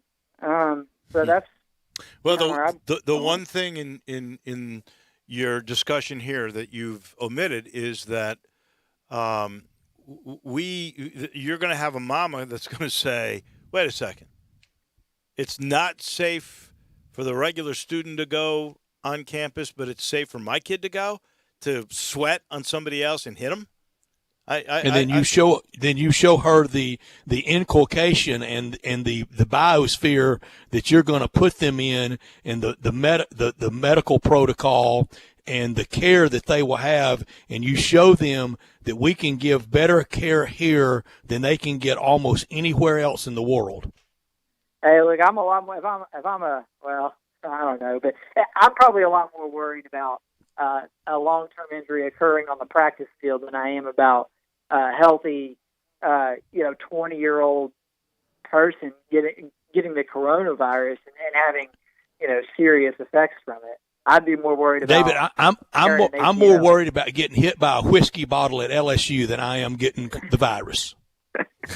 That's why I love you, Stat. At your age, I don't think that's a good idea, personally. Anyway, all right, interesting discussion for sure. And I ain't that worried about getting hit by a whiskey bottle because I love going to LSU. Hey, yeah, I thought you guys were going to ask me more about my football preview. I was looking forward to pretending coronavirus didn't exist and talking about how I think Brady White's going to throw for 4,500 yards this year. 4,500? That might be an exaggeration, but man, he's the top returning passer in Division I college football. There are only 3 or 4 ahead of him in yardage last season, and they all moved on. So, I mean, I don't know exactly what Silverfield's offense is going to look like, but he threw for 4,000 last year with the benefit of playing 14 games since they made the conference championship game. So, if they play 14 games again, I mean, his offense is going to look a lot like Mike Norvell's. I think so, too. Yeah, there'll be a new play caller, though, but it'll be interesting. They got enough weapons. Well, the play caller they had in the Cotton Bowl is the same guy that's going to call it from here on out, and that's Kevin Johns, and he's going to call it just the way that Mike Norvell used to. I feel pretty good about that. Remind me next week, because I know you have written this story about simplifying the net for the NCAA seating next year. I want to get into that because I want you to make it easier for me so I can understand the way the seating is going to work. I might have to do some more research before I can adequately do that, but I got to start on it today with that first story after they made that announcement. So I will continue to do my homework on that because even though they simplified it, it's still not simple. But I'd be happy to get into that. I think it's interesting. Cool. All right. We always enjoy chatting with you. We'll do that on the next week. Thank you so much, my friend. All right. Thanks, guys. That is David Cobb from CBSSports.net. And this portion of our show, in fact, this whole hour is brought to you by Homer Skelton Hyundai and by Genesis of Olive Branch. Same building, Craft Road, Highway 78 in Mississippi. That's the very first exit. I'm honored that these people are a title sponsor of this hour of the program and have been for a couple of years because I just think they are the way car business should be done. That's how they operate. Chris True has a gang. I swear to you, the same people that I met when I first started doing spots for them, all the same people are all still there. And we appreciate them. Oh, they've worked forever together. Because they're such a good team, and they always come up with new ideas like the 0% financing for 84 months. And, in these hard times, if you're still just getting back to work, maybe you don't have to make the first car payment for 120 days, 3 months. So 0% financing, basically 7 years, the entire length of the deal. And you've got 120 days before you have to make your first payment on select models. And the technology in the Genesis cars and the Hyundais, well, it's just simply the best. These cars last forever. You get a 10-year, 100,000-mile limited powertrain warranty on every new car on the place. Go test drive them yourself. They have this thing called Flex Drive where you can go take the car for a while, really get to know it, and then fall in love. And then they'll take care of you, I promise. Go see for yourself at Homer Skelton Hyundai and Genesis of Olive Branch. Mike Bianchi wrote this very interesting article about how college athletics can sort of self-evaluate during these hard times and reevaluate how they spend money and operate. Interesting stuff, and we talk about it next. We are Sports 56 WHBQ. Listen to us daily on AM 560, 96.1 FM, or 87.7 FM. Central Barbecue is committed to the health and safety of this community, who has supported Central for almost 20 years. Central Barbecue is still open for business with to-go and delivery options to serve the greater Memphis area with the same great barbecue you have come to know and love. With 4 locations to serve you, from downtown, midtown, and East Memphis, you can order your favorite barbecue and enjoy everything on the menu in the comfort of your own home. Call your nearest Central Barbecue location for more information on delivery and to-go options today. Listen Sundays at 11 a.m. to join Idlewild Presbyterian Church for worship. Idlewild is a PCUSA church located in Midtown Memphis. Got something you want to get off your chest? You better have a backup plan. Want to join the conversation? Someone needs to tell him he has to grow up. Join us on the First Bank phone lines at 360-8255 or the First Bank text line at 67129. There's a new commissary in town in Collierville. Germantown Commissary is doubling. Yeah, they're still going to have the old Germantown Commissary by the tracks, but now there's a huge new Germantown Commissary in Collierville at Poplar and Houston Levee Road. It's huge, too. There's a drive-through. There's plenty of parking, no telephone pole to get in your way, a cool patio. It's right by the track, so the tradition continues. And this is a tradition that's been around forever. That commissary is famous for hickory-smoked, slow-cooked Memphis-style barbecue. They've got a private party room at the new one in Collierville. Self-catering still continues. Party packs for $5.95.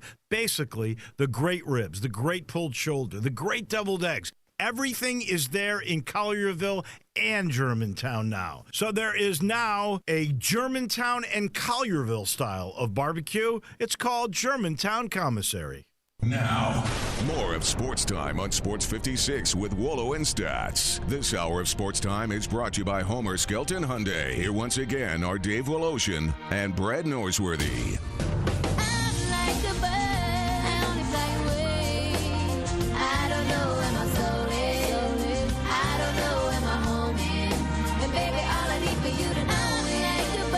Welcome back in. Nice to have you with us halfway through this Monday edition on this gorgeous Monday, May the 11th.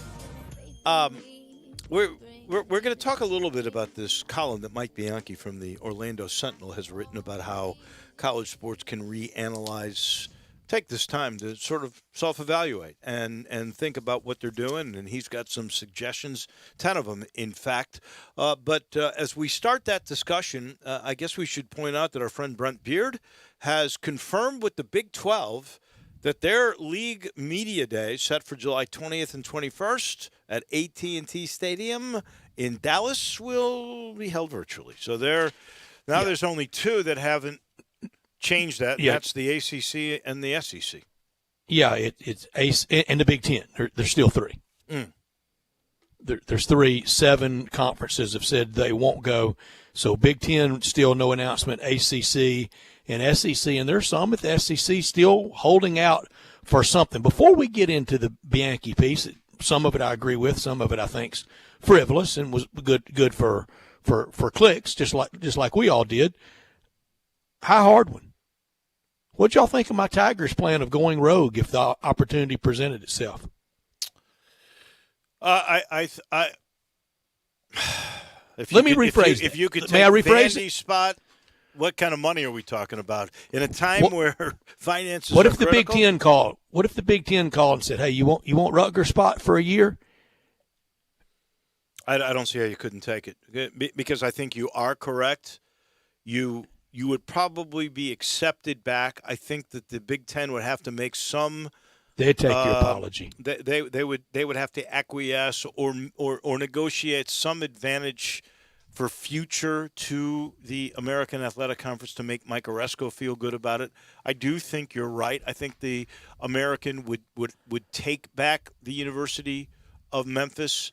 I think Memphis would have to take it, because how could you turn – if you're going to get an equal share of that year's television money, that's a $40 million one-time deal. You and take Dave, it. You would hope you could strike a few more concessions, like, all right, we know it's a one-shot deal, and you're probably not going to take us in forever in Big 10, Pac-12, Big 12, SEC, but at least play us. Let's say it's the Vandy spot, and it's extreme hypothetical.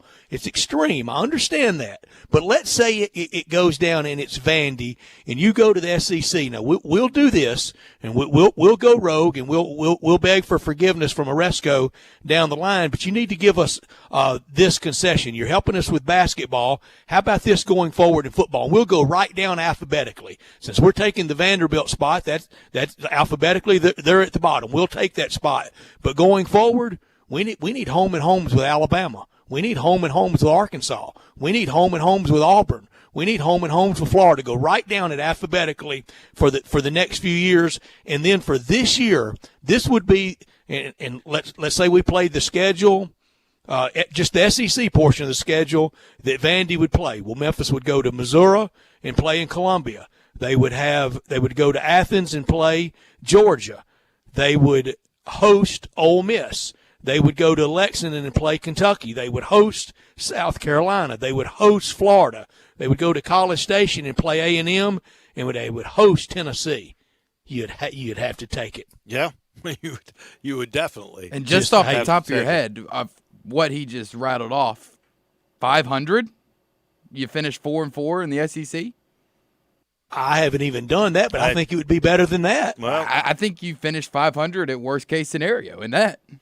Well, Tennessee's going to be much improved. That'd be a heck of a game. Missouri, Ole Miss, Kentucky, South Carolina. You got to play Missouri at Missouri. You're playing South Carolina at home. That would probably be a win. I would say that would be a win. What did you say? I say you beat Missouri there. I know we went there I don't 2 know. years ago. 2 years ago. It's a completely different team, though. Here's the big win. The bank account. Oh, yeah. Well, like I say, it would be a one-time deal, and the revenues, and hope to get some concessions. The revenues from the SEC would be equivalent to the to the Big Ten. You'd be in the neighborhood of $40 million. It would be hard not to accept that. But wait a second. Would they beg forgiveness? Would they give you that kind of a deal? Because they're still going to have to pay something to Vandy to keep them going.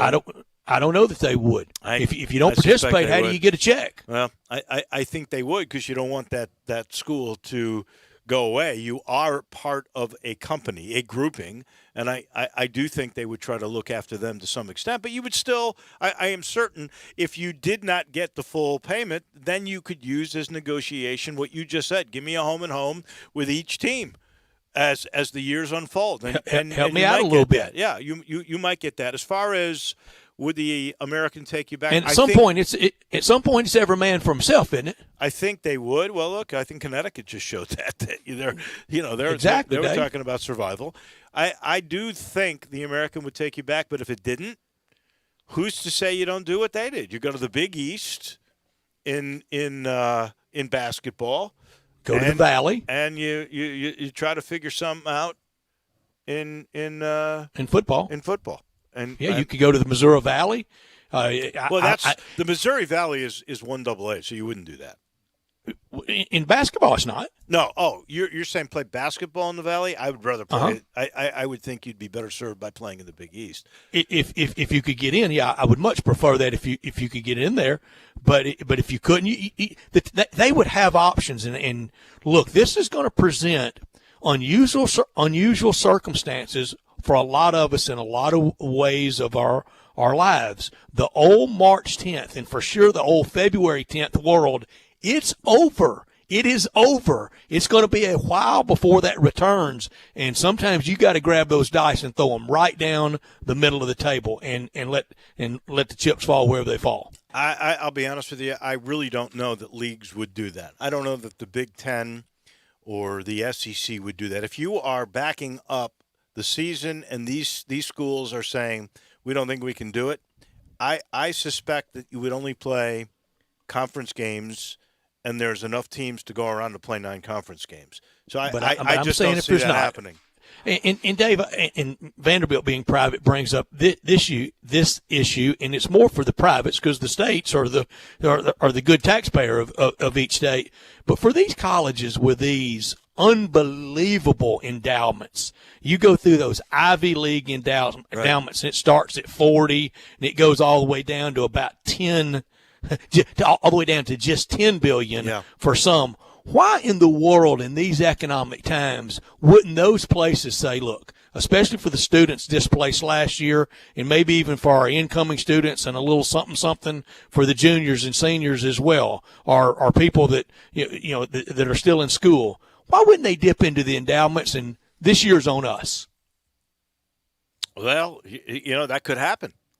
And it'd be a fraction. It'd be the interest off what they make on those endowments.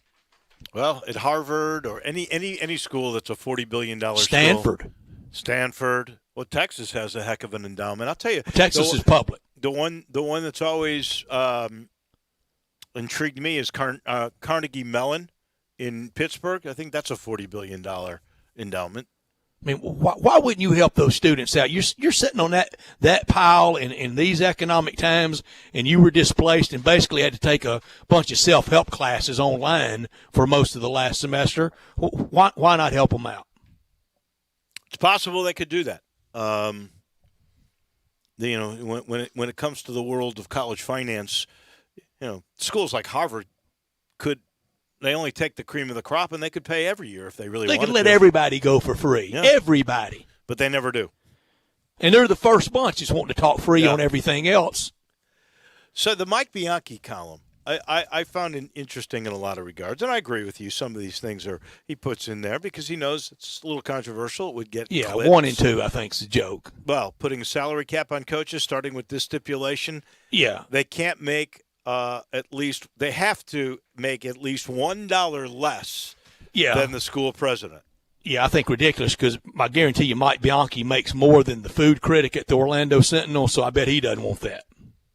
I don't know that he does. Those food critics. I think the first one that was hired away from the Commercial Appeal was Jennifer Biggs, wasn't she? Well, I bet he makes more than somebody there. I bet he doesn't want it all being even there. Maybe not. But the president is the leader of your school. I can see his point. Do you think coaches are overpaid? No, I think they're paid according to the market. Mm-hmm. People would much rather go see what that coach is doing on a Saturday afternoon than what that president is doing walking around campus. Well, even if this whole plan, they followed it all 10 steps and the coaches still had to make $1 less. I mean, even President Rudd makes over $500,000. I think Nick Saban's of the world out there, the college football coaches, they could live off of a little under half a mil a year for 1 year. Well, not when they've been making $5 million. They wouldn't want to go backwards, and not when the market demanded for 1 year. And not with what he created not what he created for out-of-state tuition and for everything's boom because of him. They've had him on the cheap. That point is well taken. People don't go to Alabama because of the president. They go to Alabama because of the football. And he's in charge of that. But the point that Bianchi makes is also an interesting one. If Saban wants to make more, go to the NFL. He doesn't want to coach in the NFL. I get you. I understand that. But if we're trying to cut costs, that is an interesting rule. But football makes a lot of money. We can get down to the real cost cutting as we keep going. Yeah. Head coaches can only be signed a 2-year contract that would solve the obscene amount of money that institutions spend on paying off coaches. He's not wrong coach. that the state of Florida paid off the Willie Taggart payment. The foundation did. So he was fundamentally just wrong about that. The state didn't write Willie Taggart $18 million check. Florida State Football Foundation wrote him a check. Okay. So that was no government money? And the one other aspect here that people don't take into account is these high-paying football and basketball jobs, usually their base salaries are less than the president's. They are. See, I've said get rid of that state portion. Like I don't know exactly what it is, but let's say in the state of Mississippi, that Lane Kiffin, for instance, he's making $4 million a year, but $200,000 of that is state money. Right. I think that should be waived. There should be no state money involved in that. Well, then that would be up to the basically the booster groups that put together the deals to pay the head coaches, and I'm sure Lane Kiffin doesn't really care about the $200,000 compared to the $3.8 million that he's getting. 3 from Mike Bianchi. Cut the overinflated football support staffs. Amen. Amen. The Gators have 10 assistant player personnel directors on the payroll. Dave, I don't even know them all anymore. Do you? Do you know everybody around anymore? I mean, I know so many assistant ADs and assistant film breaker downers. I don't know that we need the building looking like a professional building. I know everybody who's there on a regular basis. All these other consultants that sort of come in and break down stuff, that self-scout for the team. That part, I really don't know half the time who those people are. And a lot of these things that Mike brings up, the answer on March 10th. The answer on February 10th. The answer a year ago is because we could. We can't anymore. True. Especially if we're not going to have people in the stands, then these are cuts that are truly important. And I know we agree on number 4. Yeah, disarm the arms race. Well, that's true. Got to. We got to get rid of the bowling alleys and the waterfalls. These buildings are opulent enough. At some point, enough is enough. Did you know Clemson has a bowling alley, laser tag, and a mini golf course? Yeah. I didn't know. Oh yeah, and what they want to do, they're trying to get it to where you report basically to just there and take a lot of online classes, and you never leave there all day. Why do these facilities have the bowling alley, laser tag, and mini golf courses if all I ever hear out of college athletes is that they don't have time to do anything?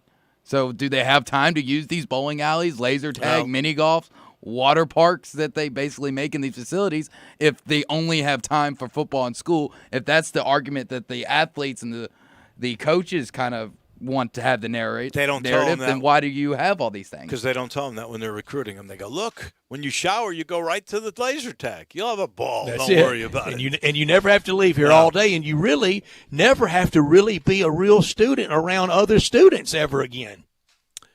The fifth thing he says is something that we have talked about for years. Regionalize the non-revenue sports. And he references a gentleman who's been on this show many times, Mark Daniels, the voice of the UCF Knights. And basically he's just saying, as we've said, you're going to keep football and men's basketball because those are the things that bring in the revenue. You're going to keep them in place because they make you money. All the others, come on. He says, why does UCF's football team have to fly to Houston, Wichita State, and Connecticut for AAC games? Yeah, and Dave, what it would do for Tiger baseball, have Darren Schoenrock's team basically play a Sun Belt schedule, and you go to Arkansas State, and you go to Louisiana Tech, and you play somebody in the neighborhood, and then for volleyball, you play more regionalized. And look, unless you can really carve out where it's not a budget drain, I think it fits for the SEC. Why do you have to play golf or tennis in the SEC or the Big Ten when you can play golf and tennis against somebody in Little Rock and in Tulsa and in Memphis and in Hattiesburg? I don't know. I don't know how would the SEC feel about that. You know, some sports that they don't have, like Kentucky, I believe is in the American Athletic Conference for women's soccer. They are, Dave. They kind of gather up, right. And it used to be a Florida confederation is also like in the that. American for a sport or two. The rifle, I think. Yes. Yeah, and Dave, now it's a long time ago now, and I say as recently as the early 70s. Heck, it's a lifetime ago. It's 50 years ago. Arkansas didn't play in the Southwest Conference until the late 70s in baseball.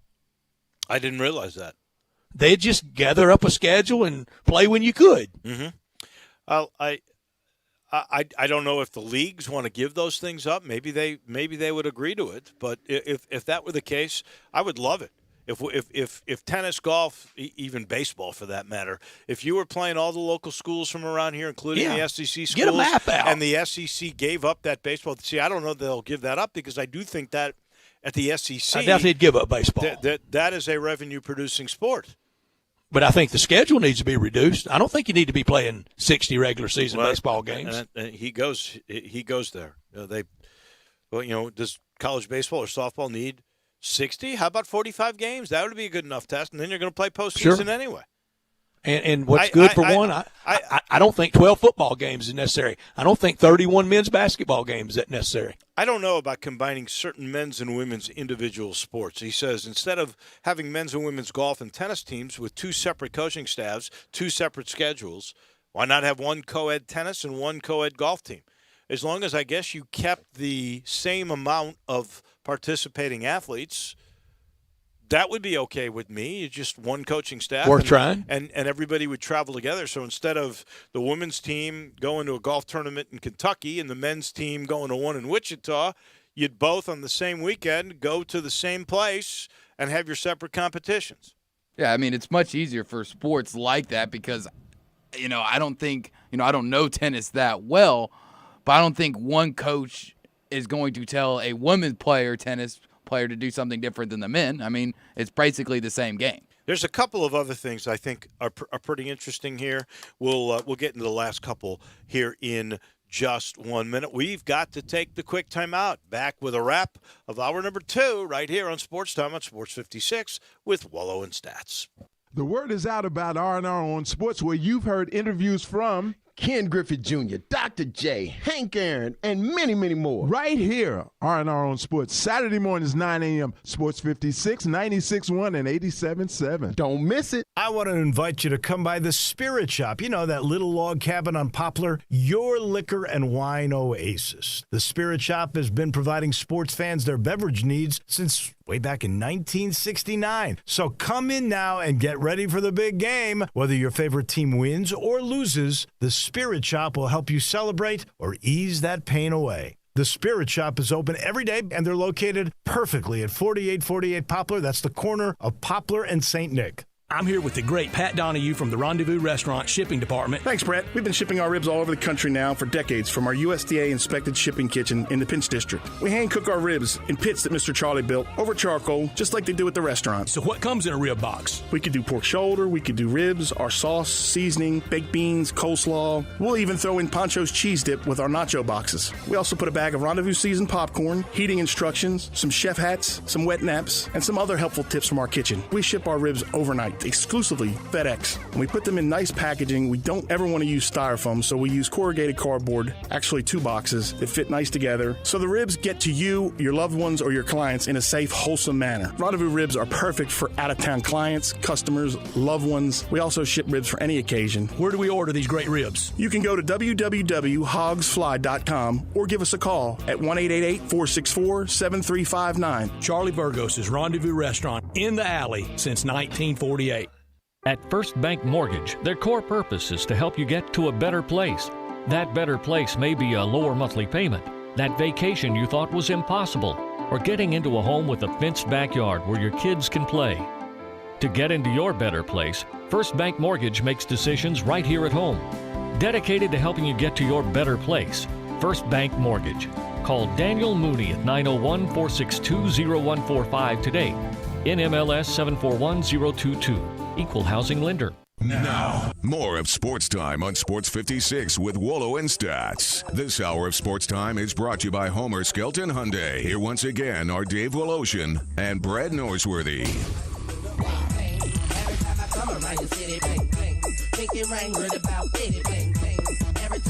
Cruising through our Monday, I just got the word, Brett. The very first basketball cancellation of a camp that I've seen, Tubby Smith has canceled his basketball camp for boys and girls today. Well, darn. Did you see where Connecticut has announced that they will open up all summer camps for preteen and teenagers at the latter part of June? On June 29th, all camps, summer camps in the state of Connecticut will be open. If we can have summer camp in Connecticut in late June, we can play football in the South in October. I wonder how – I'd love to see the parameters of all these things that they're doing. Look, I'm all for it, honestly. If we do it safely, we don't go back. You know what? Let's do it. Let's open it up. Okay. But I want to see what Safe, the parameters smart, are. soon. Yeah, I want to see what the parameters The parameters are the smart part. Yeah. Yeah. All right, so the last thing on the Bianchi thing, couple of things here. Reduce athletic scholarships across the board, starting with football. He basically is saying, why not 65 scholarships, 20 walk-ons? 65 scholarships are exactly what they have at the FCS level.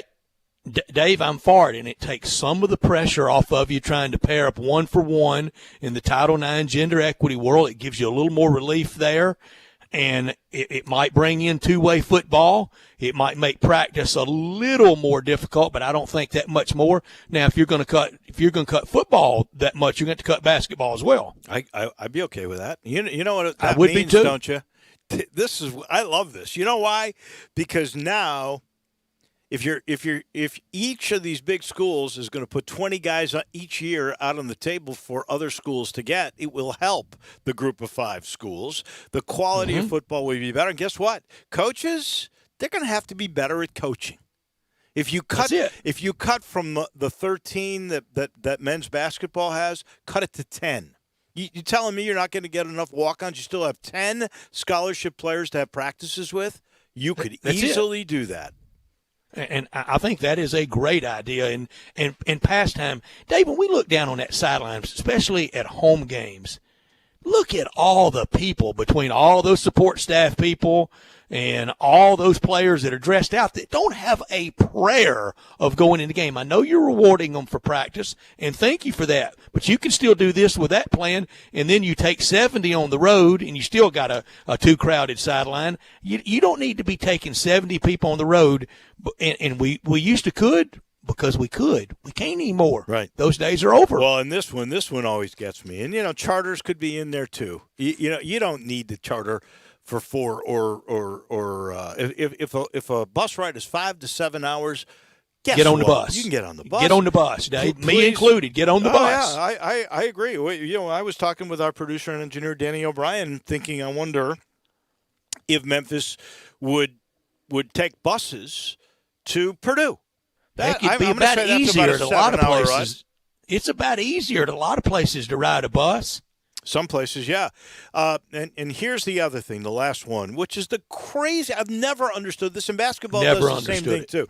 Please stop having home football teams stay in hotels the night before the game. At Texas A&M, they spend $346 a night at a local hotel, and they do it for 2 nights. Oh yeah, because the late exit, because of night games, and you may play at 7 and leave the hotel at 2:30 or 3, but they want those rooms guaranteed. And a lot of this, it's always been too much of this, but it really proliferated. It really exploded with the end of the jock dorm.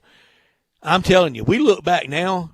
The athletics dorm, the jock dorm, had things under control a lot better than we gave it to all the bow tie crowd to watch over it. I have no idea what the overall effect of that has been. That'd be a good study to see what are the ramifications, intended or unintended, of taking away those dorms. I will confess to you, I like the idea on the premise that, student athletes are going to become students. They should enjoy the culture of all students and learn more that way, but I don't know if that's been the intended result.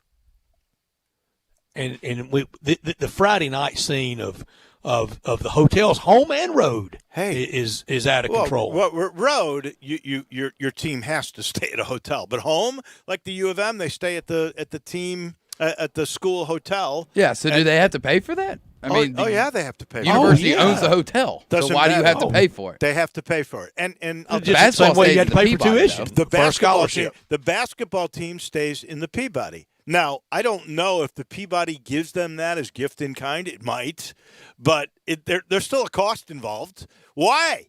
They've got the most beautiful homes that they've set up for these kids. Those apartments by. Carpenter Complex? Yeah, Carpenter Complex. I mean, those things are great. Why do they have to go stay down at the Peabody? And this is across the board in college sports, because it is the world we're now forced to be entering into.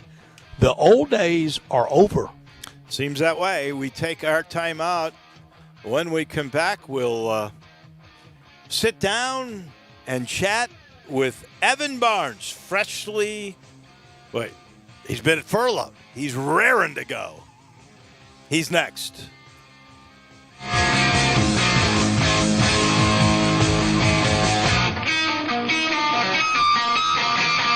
There's a new commissary in town in Collierville. Germantown Commissary is doubling. Yeah, they're still going to have the old Germantown Commissary by the tracks, but now there's a huge new Germantown Commissary in Collierville at Poplar and Houston Levee Road. It's huge, too. There's a drive-through. There's plenty of parking. No telephone pole to get in your way. A cool patio. It's right by the track, so the tradition continues. And this is a tradition that's been around forever. That commissary is famous for hickory-smoked, slow-cooked Memphis-style barbecue.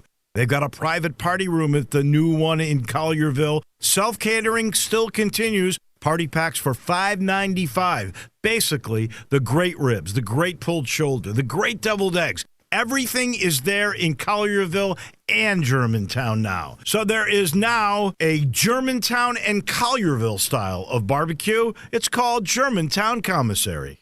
I'm Nick Soboleski, a Select Quote agent with a true story that could save you hundreds of dollars a year. A woman named Linda just called. Her husband, Ray, has a $300,000 group life insurance policy, but is changing jobs and can't take it with him. Well, I shopped the many highly rated term life insurance companies we represent and found Ray, who is 41 and takes medication to control his cholesterol, a 10-year, $500,000 policy for under $27 a month. That's almost twice the coverage for less than half of what he had paid. If SelectQuote hasn't shopped for your life insurance, you're probably paying too much. For your free quote, call 800-714-2553. That's 800-714-2553. 800-714-2553. Or go to SelectQuote.com. Since 1985, we shop, you save. Get full details on the example policy at SelectQuote.com/commercials. Or price could vary depending on your health, issuing company, and other factors. Not available in all states. You already know you can listen to Sports 56, 96.1 and 87.7 anywhere with the Sports 56 app or at sports56whbq.com. But you can also watch live video of all of our shows on Twitter, Facebook, YouTube, Instagram, and Periscope. Don't miss out on anything. Stay in touch with Sports 56, 96.1 and 87.7 on social media. We are Sports 56, WHBQ Memphis, WIVG-FM Tunica Memphis, and WPG-FLP Memphis, Flynn Broadcasting Stations. Welcome back to Sports Time on Sports 56 with Wolo and Stats. This hour of Sports Time is brought to you by DeSoto Auto Sales. Here once again are Dave Woloshin and Brett Norsworthy. Evan Barnes from the Commercial Appeal up next. He covers the Grizzlies and Tigers football. We will visit with him after I tell you about the title sponsor of this hour, and that's DeSoto Auto Sales. They specialize in late model cars with low mileage, all with tell test driven, all checked out head to toe, all checked out bumper to bumper, every make, every model. If it's not on the lot at DeSoto Auto Sales, they'll go out and find it for you. They're at 5704 Goodman Road, 662-890-7184. Come on down to DeSoto County for that town and country experience. You walk into DeSoto Auto Sales, you're treated like family by kind, courteous employees, laid back atmosphere, down home environment, and they care about your time and want you to enjoy the ultimate car experience. They know that we're living in a world today that time really matters, and you walk in, test drive your car, credit approved, paperwork completed, and you're gone in less than an hour. And time to do it over your lunch hour or immediately after work, like right now at DeSoto Auto Sales. Check out the referrals at DeSotoAutoSales.com, 662-890-7184. Come on down to DeSoto County to DeSoto Auto Sales for that town and country experience. We are beginning our number 3 on this gorgeous Monday on a day where the Shelby County Health Briefing quote was, "There is not significant community transmission at this time." A lot of positivity. That is for certain. There's talk after the phone call from the NBA about when they may restart, although a decision has not been made. And maybe we won't hear anything on the NBA until June. Major League Baseball's Players Association is going to hear from the owners that approved a plan. They'll get that plan tomorrow, so we'll be talking a lot more about baseball probably tomorrow afternoon. In the meantime, Evan Barnes, who had been furloughed, part of the deal that they are doing at the Commercial Appeal, is back, and we welcome you back. Evan, I'm sure you've been chomping at the bit to get back to work. It's been interesting to say the least. I mean, I've enjoyed, being able to focus on some other things, but I'm glad to get back to work because that's what I'm here to do. So it was good to get away. Like, I think, you want to be working, but when you can't, you find time to check in with yourself, recharge, enjoy some other things, do some personal things, and then when you get back to work, you're more ready because you've been refreshed. So that's what we're here to do now. When we last read you were writing not only Tiger football, but you'd been shifted once David Cobb left to the Memphis Grizzlies beat. And on Friday, there was this phone call with Adam Silver to all of the NBA players. I don't know if you've had a chance to do much tracking on that. I see some more delays in this whole thing. Tell me what you get about the NBA and the Grizzlies actually finishing this year. What's your sense? Well, just from that, I was still able to read about it, and I, stayed up because I knew that I had to come back. So my gathering from that is kind of the same thing that Adam Silver said when, we were on the call with him after the Board of Governors meeting, that there's still a lot to decide. There's still a lot that they don't know.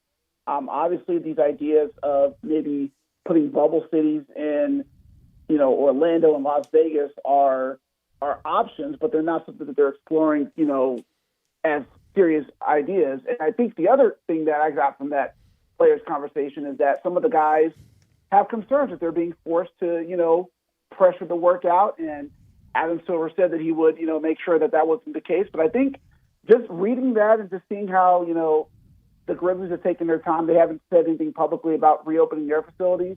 I think that, right now we're still operating on a sense of we're still not sure what this virus is going to look like in time. And I think, the NBA has been very careful on not rushing things back because they understand that from the jump, it's been about making sure that everything is safe for everybody. They were the first league 2 months ago today to really kind of shut things down. Yeah.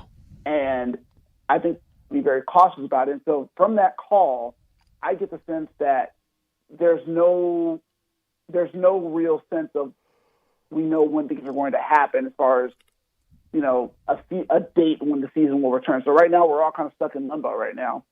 Evan, I like that word, cautious. It feels like Adam Silver's being very cautious, very judicious. 2 months ago tonight, the whole world changed with Rudy Gobert being taken off the court and the repercussions from that, the domino effect. It was enormous. It started it. March 11th started all of this, and going forward, it feels like Adam Silver prefers to be kind of that 10,000-meter long distance runner instead of the sprinter.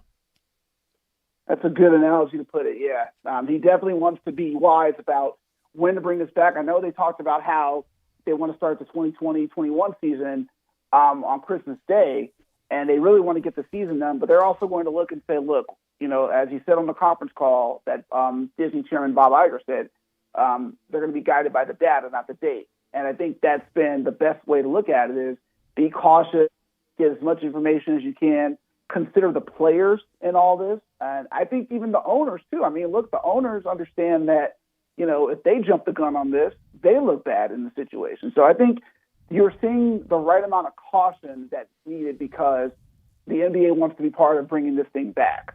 And they know that if they can't do that right away, they're going to take their time with it. So that's what we'll wait and see what happens. The other aspect to me that I found may be interesting, Andy Schiffman, who is an agent, is on with us every Friday, and he was talking about how in Europe, a lot of the players that have come home are really reluctant. They want their money, but they're really reluctant to go back and play and finish the season. Reading the quotes from Chris Paul, I'm not sure there's not a hesitancy by the NBA players themselves to get back too quickly because they're worried about, working out with guys, sweating on guys without this pandemic really being totally quashed. I think they're hesitant. I think the players themselves are. They are. And like you mentioned, Chris Paul, a lot of veteran players, have a lot to consider because, again, they see it not just as, well, if you're a younger player, maybe you want to get out there and just play because it's what you do. Like these older guys, they got families, they have investments, they have a better perspective on things from, being older. And I think they're going to be the ones really that people kind of like look to and say, all right, hey, if they're not comfortable with it, we need to take a stop and listen to them. I actually just saw today, I guess, Sean Doolittle from the Washington Nationals with MLB's proposal. He was expressing concerns about, is there enough testing to test? Everyone needs to be a part of this, And I think that's probably the one thing that I keep coming back to in my head as I'm reading everything is, will there be enough testing for everyone to who has to be part of this operation for one single team? And then even if you are tested, what happens if somebody gets positive, and then you basically have to just either stop the game, cancel the game. Well, that's the it. team has to be quarantined for 14 days. I mean, there's so many questions and risks that are involved with this, and I think we have to just remember that in wanting sports back, risk has to be something that every team, every program has to assess, because how much risk is worth it to finish the season and get their money, because they want to. They want to get their money. And Mark Cuban said he wanted it to be perfect. And Evan, I mean, it's just very little in life that goes off perfectly. There is, but when it comes to health, you can take a lot of risks to make sure you don't get sick. And I think Mark Cuban, if you follow him on Twitter, he's obviously said some really good things. I think that there's a right amount of caution, because no owner wants to be responsible for one player catching it and rushing too fast, getting a lawsuit. Nobody wants to play there, and you basically set your franchise back for years because you wanted to rush back and get the money. I think there's a lot of things at play here, and I think that's what's going to make it really interesting. And even look at the Grizzlies. I mean, the Grizzlies are a young team. They got a lot of guys who probably want to just get out there and just go. But, the good thing is that, the Grizzlies have been cautious. Obviously, they've been very quiet on saying, whether or not they're going to reopen their facilities. They have the green light, according to what my colleague Mark Giannotto wrote, but they have not said whether they will or not. So I think there's just a lot of, let's just make sure everything is situated, because, God forbid the Grizzlies come back, they're in the playoff race, somebody catches it, and this dream season ends prematurely because somebody gets it. So that's the whole thing, and I addressed that at the very beginning of the program today. The one big question that has to be in every plan of reopening, from the Premier League, which now they say could open in June without fans, to Major League Baseball. We'll see that proposal tomorrow, to what Adam Silver had to say on the phone on Friday. What's the plan if somebody gets the virus again? What if there's another Rudy Gobert? What do? Are you isolating that person and everybody gets retested, and those that aren't sick continue to play? Or do we shut things down again? I mean, there's got to be a plan in place that addresses when, or if, but probably when, another player gets the disease. Right, and Adam Silver was also clear to say that even on the Board of Governors call back in April, that more players had tested positive than what had been reported. They just decided not to, name any names, but they said that more than just what we know of had tested positive. So I think that, now obviously the situation is if somebody gets it, obviously that whole team and that whole, staff has to be quarantined for 14 days, kind of like what happened when, we saw Rudy Gobert, Donovan Mitchell, Durant, and more guys come up with it. The whole team had to be quarantined for 14 days. So I think you have to basically say, if you're going to bring it, like you said, if you bring it back, what's the contingency plan? And of course, if the season gets underway, and let's say you're in a playoff series, and let's say it's game one of say the conference finals, somebody gets it. Well, not only does that team, that the two teams that are playing, have to possibly think about quarantining, the teams before that have to quarantine. So it's kind of like this whole, you got to consider all of it. And I think that's probably why, the caution, because they have to consider as many scenarios as possible, because you want to be ready for this instead of just be like, cancel the whole thing. And Evan, I thought out of Friday the most devastating thing to me. All this has been devastating and shocking, and almost every day we see a headline that we never dreamed we would see. But Friday, when the commissioner said it may be fanless, without fans, for the 2021 season, and then it made me fear and wonder here the contractual terms at FedEx Forum, and this would be a good time for a open access, open public records. I have access to that full contract between the city of and the Grizzlies. Evan, it would be too cruel that could be used with zero average attendance next year, because I know in the out years of that contract there are provisions about average attendance, and if the Grizzlies dipped below it, and especially if they dip precipitously below it, it speeds up some of the out years. It would be too cruel that could be potentially used against the city of Memphis. I didn't think about that, but that could be crazy, and I would hope that for both parties involved, they'd understand that, this is a very insane situation that doesn't need to, that, when looking over the contract, they should consider, hey, obviously the attendance is going to could be affected because we are in a pandemic, and hopefully that's not used either way to, threaten where the Grizzlies, stay here or whatnot. But I mean, it is something that, the ripple effects from this could be crazy, especially I was reading something briefly about how, a big market team or a small market team, how could they be affected by this, just because who can cushion the loss of revenue? And, granted, the Grizzlies are in a good shape with Robert Parra, who is loaded with money, but I'm sure some of his assets are struggling right now. So there's a lot that could happen, and I honestly, I'd rather not speak on what could happen with the Forum situation just because I need to read up more on it. But I would say that's, there are a lot of things that could happen and fall out from this that are just, we have yet to see the dominoes of this fully. And it could take a while to get there. I'll repeat in just my opinion. I think it would be very difficult for the Grizzlies organization to use a year where you're told you cannot have fans, to use that in any kind of attendance clause, because you're setting up the rules that have no people there. So that is. But we got a different cat with this owner, Dave. Well, I just don't imagine how he could legally use that as an excuse to trigger any kind of clause in any kind of contract. But we should maybe get a lawyer on for that, or even ask Jason Wexler if Jason Wexler were kind enough to come. I'd love on to see the show. contract. Well, it's the contract. Yeah, I don't know that you could see that one. Any contract that has to do with the Forum, maybe the attendance clauses could be part of Sunshine Laws, because it is a governmental agreement between the city of Memphis and the Memphis Grizzlies. But I don't know about the trigger with the league that would allow that escape clause, because the league would have to okay any kind of movement to another city. Good point. Yeah, that's true.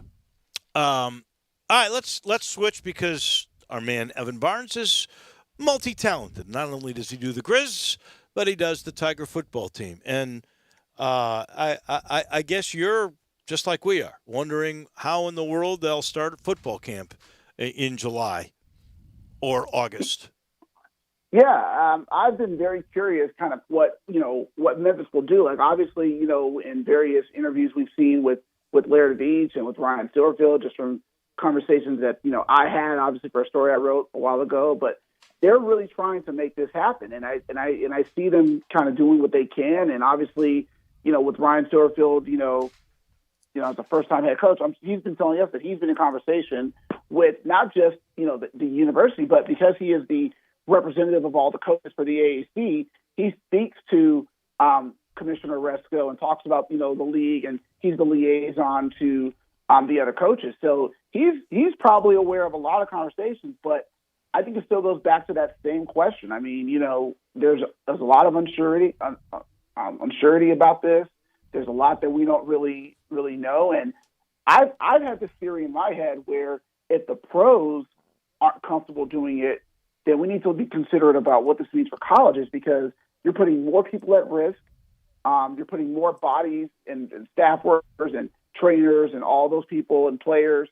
There's a lot more people involved in just an NBA season. So I thought about that. Like, that's tough to risk. So it's like we said, it's just a lot of unknown factors that go into play, and I'm sure those conversations will continue, even if they have to push the season back, into the late fall or January or whatnot. Like, I mean, we'll see what happens.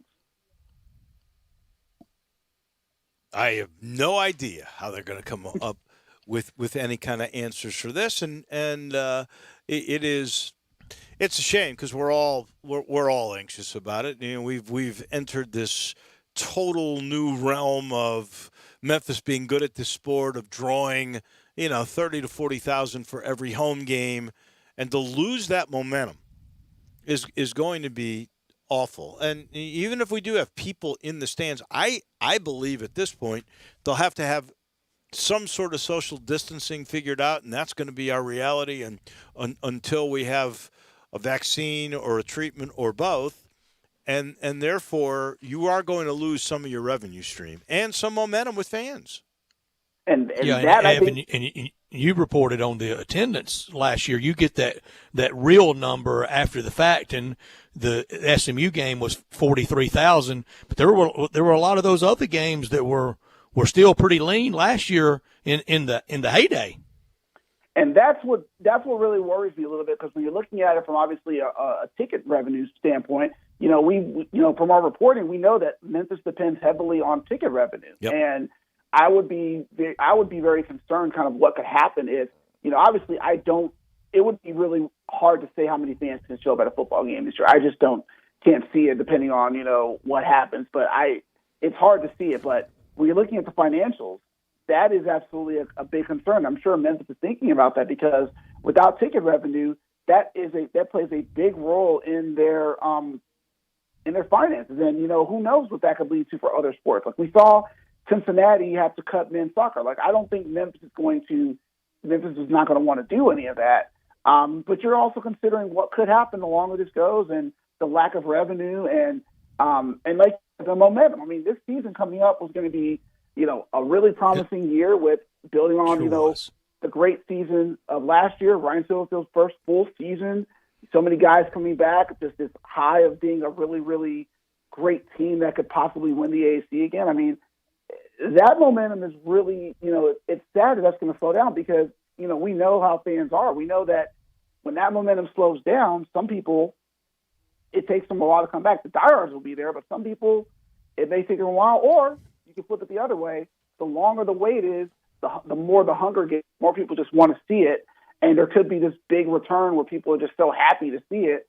But, I don't know. It's really, really a lot of what ifs and pondering, and just kind of, things that people don't want to talk about publicly, but it's really hard to imagine kind of what could happen if this continues and that revenue just isn't coming in.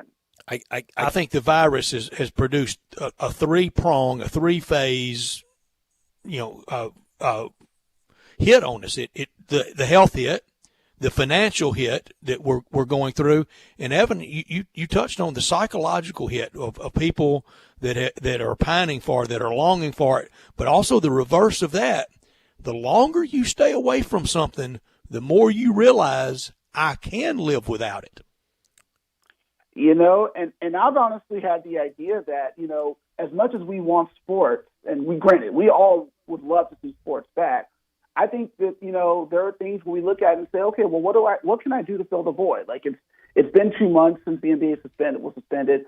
What can we do to fill the void? And I know Netflix is around. I know people are looking at creating puzzles and doing all kinds of things to kind of, get back to some of those ways. But I can tell you, it's hard. It's been really, really hard on a lot of us. It's been hard on me. I've had days where I've been really overwhelmed, just kind of, at the magnitude of this. And, you see the rising number of, people who've died and gotten sick. Like, it takes a toll on you. So I think that this is really a test for all of us to try to, find ways to take care of ourselves. And as much as we miss, certain things to be distractions, we find distractions through other things, whether it be music, whether it be reading a book, whether it be, back to old childhood activities like video games or puzzles or coloring books, like my mom said she started to do. We have to find those things, because it's really easy for us to really just get overwhelmed. And I think that's where, this is really going to test all of us. And I hope that we all just keep being there for each other, checking in, and just making sure that we all are staying okay right now. I agree with everything you've just said. I wonder to myself if indeed we do have people in for crowds and we are spacing. And so let's just say you got about 20% of the Liberty Bowl. That would be about 12,000 fans that would come in. I would imagine if you're Laird Veach, you would have to say, all right, these are all going to be premium seats. They're all going to be between the 20s. They're going to be on both sides. We're going to rows separate everybody, and then the spacing. We got to charge a lot of money for these seats. I don't know if they could make up, because of price, to the elite 12,000 enough money to cover. Oh, certainly not cover it all, but at least make up where you're not killed financially. Yeah, I that would take some definite creative marketing, try to see what could happen. I even think they would go the other way. Like, they obviously would try to charge the seats as they can, because they know that people really want to be there. So it might bring some of the prices down. But I see what you're saying, that to recoup some of that money, maybe that's an argument. I mean, it's going to take some really creative marketing. Unfortunately, Memphis has some great people around Laird Beach to figure this out, and I think they're going to, do what's best for the fans, but they're also going to do what's best for the safety of the players, their staff, and people who aren't at the game. Because remember, you go to the game, you go back and interact with other people, so they're going to try to, do what's best for the community. And I think that, I give them a lot of credit for trying, because this is really one of the hardest things anyone's had to deal with for the variety of reasons we've discussed. Evan Barnes, stay healthy. We appreciate you being with us today. I know you're glad to be back working. Nobody likes to be furloughed, but hey, these are the craziest of times. Indeed.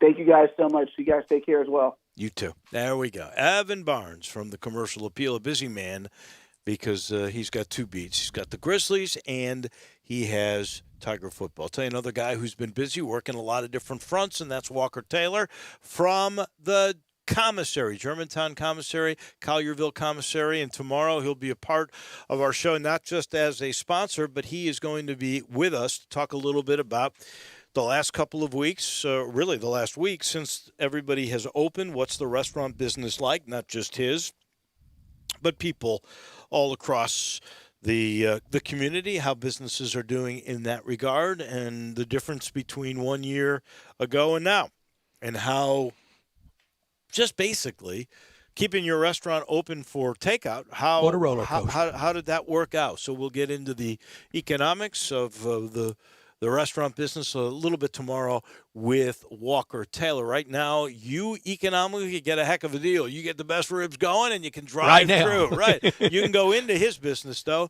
He's opened. Some restaurants have decided not to do that, but Walker Taylor has. There was a great picture in the Daily Memphian today of him with a mask on, with another delightful-looking hostess with a mask on, and they're taking care of all their people in both locations, Germantown Commissary and Collierville Commissary. Collierville Commissary is a big place, and they can still seat, and we'll definitely check out, but I think I want to say it's like 150 people still, right? Even with the half capacity and spaced out, because this is a big place, a little tighter in Germantown, but takeout's still there both ways. It's at the curb in Germantown. It's drive-through in Collierville, but go in, say hello, get all the ribs, whatever you want. They're still cooking it up at the commissary. We'll take a time out. We had a delightful conversation a little bit earlier today with Bill Dries from the Daily Memphian about what the opening of the city the last 5, now 6 days has been like. 7 days, I guess I should say. And Bill is next. Take Sports 56 with you on your phone or tablet. Download our official Sports 56 app today. Commitment, dedication, perseverance. At FedEx, our people are our strength. Even during these unprecedented times, we are delivering medical supplies, test kits, and the things you need every day. Helping the world move forward together. Strength, what we deliver by delivering. FedEx. Do you know one of the best things you can do for your employees or family's health? Provide Arctic Clear bottled water. Arctic Clear bottled water is your locally owned and operated bottled water provider. Arctic Clear is 100% natural spring water with free delivery and setup, dependable service, and no long-term contracts. What an easy choice. Call Jeff Manus today, 901-382-2363, or visit arctic-clear.com. Arctic Clear bottled water. Call now, 382-2363. That's 382-2363. Got something you want to get off your chest? You better have a backup plan. Want to join the conversation? Someone needs to tell him he has to grow up. Join us on the First Bank phone lines at 360-8255 or the First Bank text line at 67129. I'm here with Robert Cox, kitchen manager of the Rendezvous Restaurant. Tell us about those great ribs at the Rendezvous. Rendezvous stands alone in a unique barbecue style, only found in Memphis, Tennessee. We don't smoke our ribs, we char-broil them. The guys cooking our ribs have been doing it for 30 years. Mr. Charlie Virgos taught the guys the technique himself, and still to this day, they teach newcomers that come in the door. After our ribs come out the pit, we pre-cut every order, so you easily can tear them apart. We baste our ribs on a plate and sprinkle our season all over them. So Robert, are ribs what what everyone comes to the Rendezvous for? The beef brisket is now our second best seller behind the ribs. We also have lamb riblets, half chicken, pork shoulder, chopped chicken, cheese and sausage plate. Nachos are fantastic. We also carry a Greek salad. The list goes on. Robert, where can we find out more about all of these great options? Our restaurant menu is online at hogsfly.com, and recently we just added our catering menu online. Mr. Charlie Burgos' Rendezvous Restaurant, a family-owned restaurant in downtown Memphis, in the alley since 1948. Welcome back to Sports Time on Sports 56 with Wolo and Stats. This hour of Sports Time is brought to you by DeSoto Auto Sales. Here once again are Dave Woloshin and Brad Norsworthy.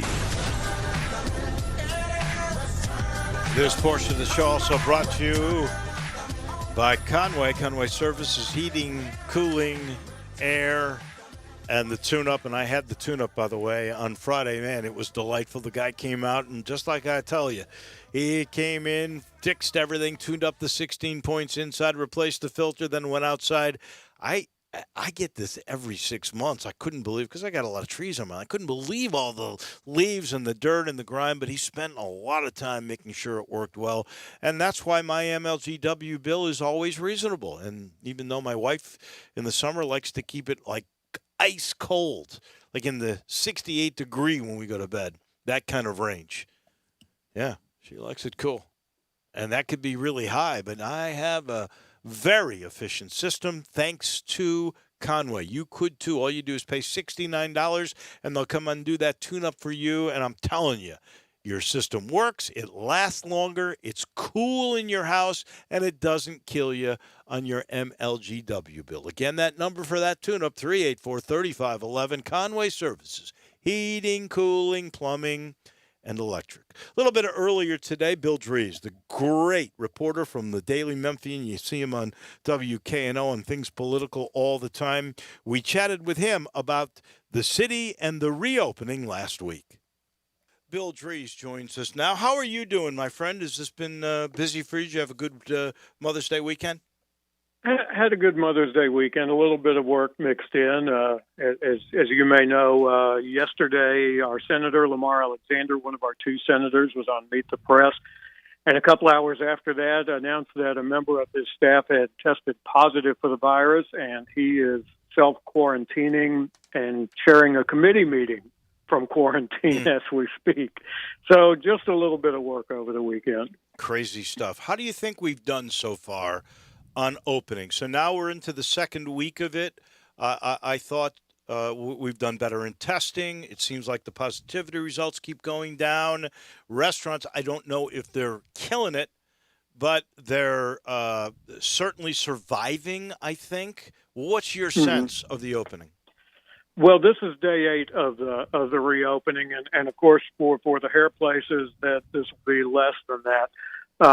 But what's happening now is the mayors and the health officials are about to get back together again later this week to start figuring out if we're ready for phase 2. And if so, what's the date that they set for that? As for the numbers, yeah, we're past the point now where we were increasing the testing, but the positivity rate was staying about the same. Now we're seeing a bigger increase in the testing, and as a result, the positivity rate is going down. So we're past that kind of dangerous phase, I suppose you could call it, where the number of tests was going up some, but as it was going up, the number of people testing positive was also going up. It's still going up, but the rate of growth is much less than it was before. So the numbers continue to look very good for Shelby County. Bill, what is the key number, the key metric for phase 2 and moving to a little more open? Well, the key metric that they've talked about is seeing a stabilization or a drop in the number of new cases. But they've also, as the experts have said, that they've also said that there is no one number that they're looking at, that it's an analysis that involves a number of different factors and reports that they get in. And some of it has to do with how people are behaving as these restrictions have eased up. Mother's Day weekend was a time when they were watching pretty closely, because I think they wanted to see if everybody just put everything aside and just started heading for the restaurants that were open, even with social distancing. And I think the consensus on this Monday after the weekend is that people did not do that people were pretty reasonable, and that the social distancing measures in the restaurants for people who did go out for those kind of gatherings were being enforced. I think the restaurants are doing a terrific job, and in fact, I'll promote it now. Tomorrow, Walker Taylor, our friend from the Germantown Commissary and the Collierville Commissary, is going to be on, and we're going to talk about the difference between Mother's Day last year and this year. Here's where my confusion comes in, Bill. Maybe you can clarify this. So we've had a test last Saturday with Cinco de Mayo. And now we had the test, or I should say last week, and now we've had the Mother's Day test basically 5 days later. Do we have to wait 14 days? Is that the true test of when we would, I guess, get this disease in better numbers if we did not really practice social distancing correctly? I think our folks here are going to stick to 14 days, and the reasoning for that is that's more or less the incubation cycle. So in other words, if you've been out and exposing yourself or been exposed to this virus, it's not going to show up for about 2 to 3 weeks. So I expect that they will hold to that. And of course, along the way, there will be pressure from business owners, because, livelihoods are at stake here. And that just kind of comes with the territory on this. The only exception to that might be if Governor Bill Lee decides to act on a statewide basis, which we saw with phase one, with the lifting of any restrictions on worship services, where the governor basically said the locals are not going to move to enforce any rules, but if you are a place of worship, we urge you to continue live streaming your services, and we hope that you will abide by the suggestions that we have in place. That preempted the locals across the state. So we did see that with phase one. We might see it with phase two, but I think we've pretty much got most of those exceptions or those tender points, political hotspots, if you will, out of the way with phase one. Bill, today around noon, Shelby County Health Briefing, and it was reported by them there is not significant community transmission at this time. So there's some good news out there. Yeah, and they've been watching this very closely, and when they make statements like that, they're also really quick to come behind it and say, okay, we've said that, but you have to keep on doing this, because if you don't, then we are going to have some problems, because this virus is still a big unknown in many ways. They don't really know everything they want to know about how it behaves. I've noticed we opened the Botanic Gardens, and is it this week that the zoo is going to open back up in a limited capacity?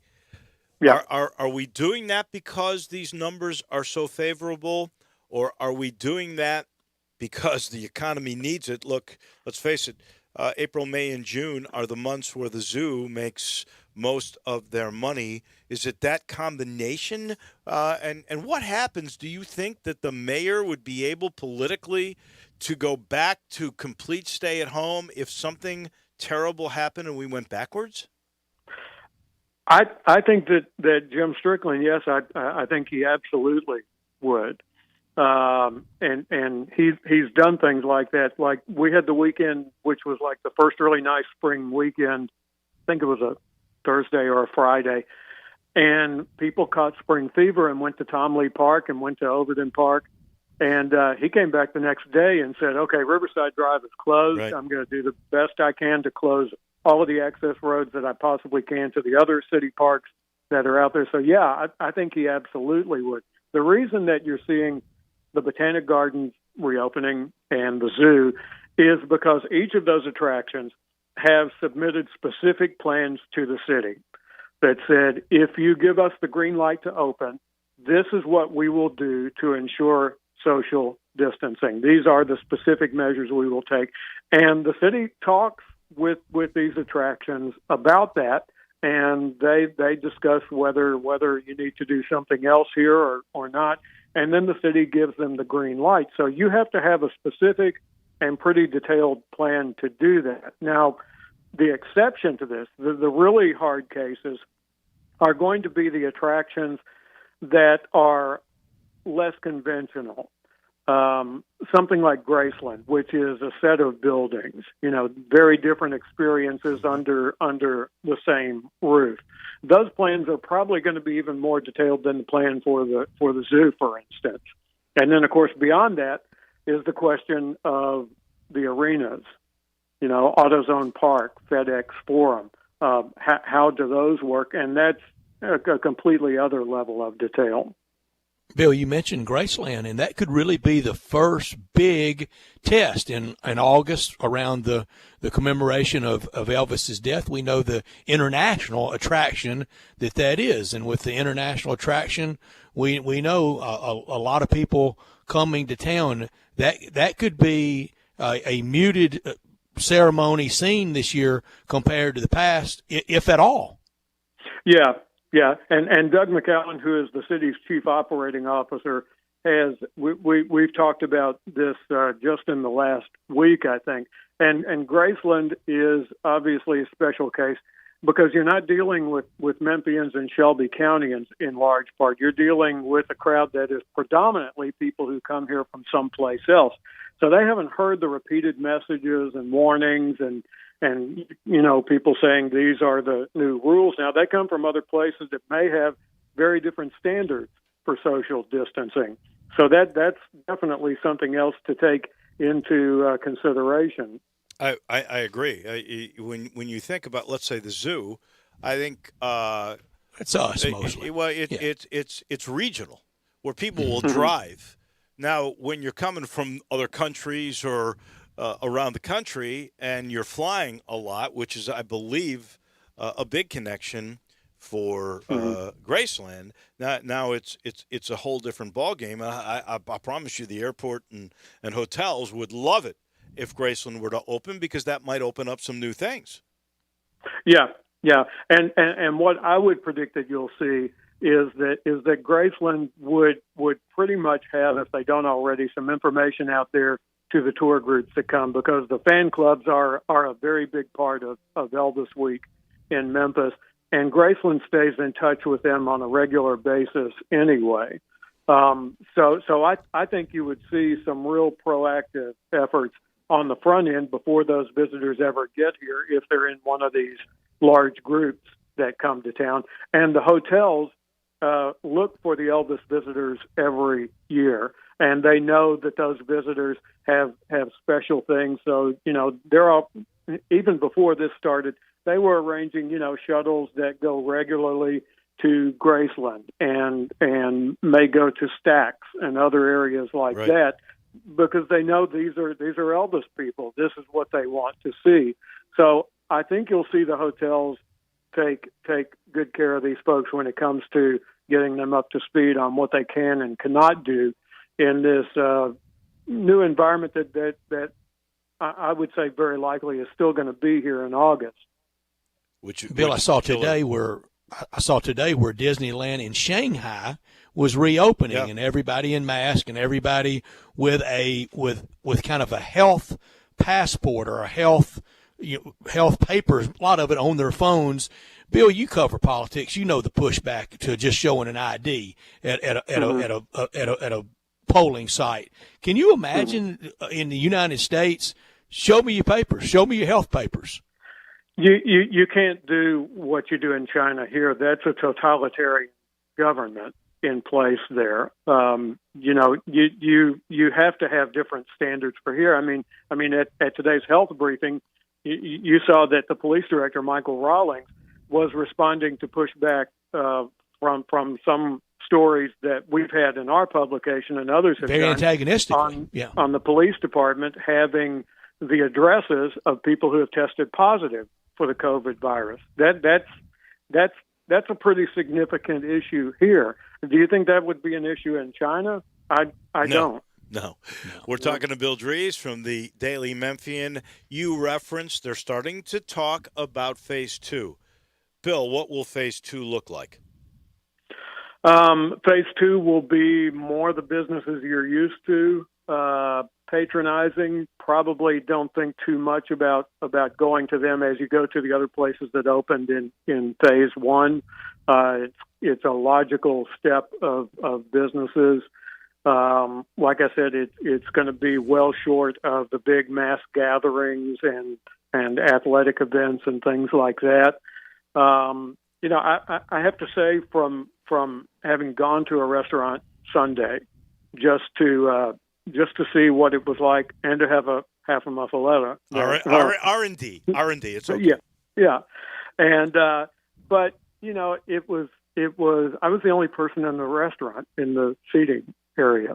The only person there. It was very strange, and the TV's on, and of course the TVs usually have sports on them. And this was no exception, but it was an NBA All-Star game with Kobe Bryant and Michael Jordan. And it's like, great players, it just doesn't do it for me. You got to see the live sports. Right.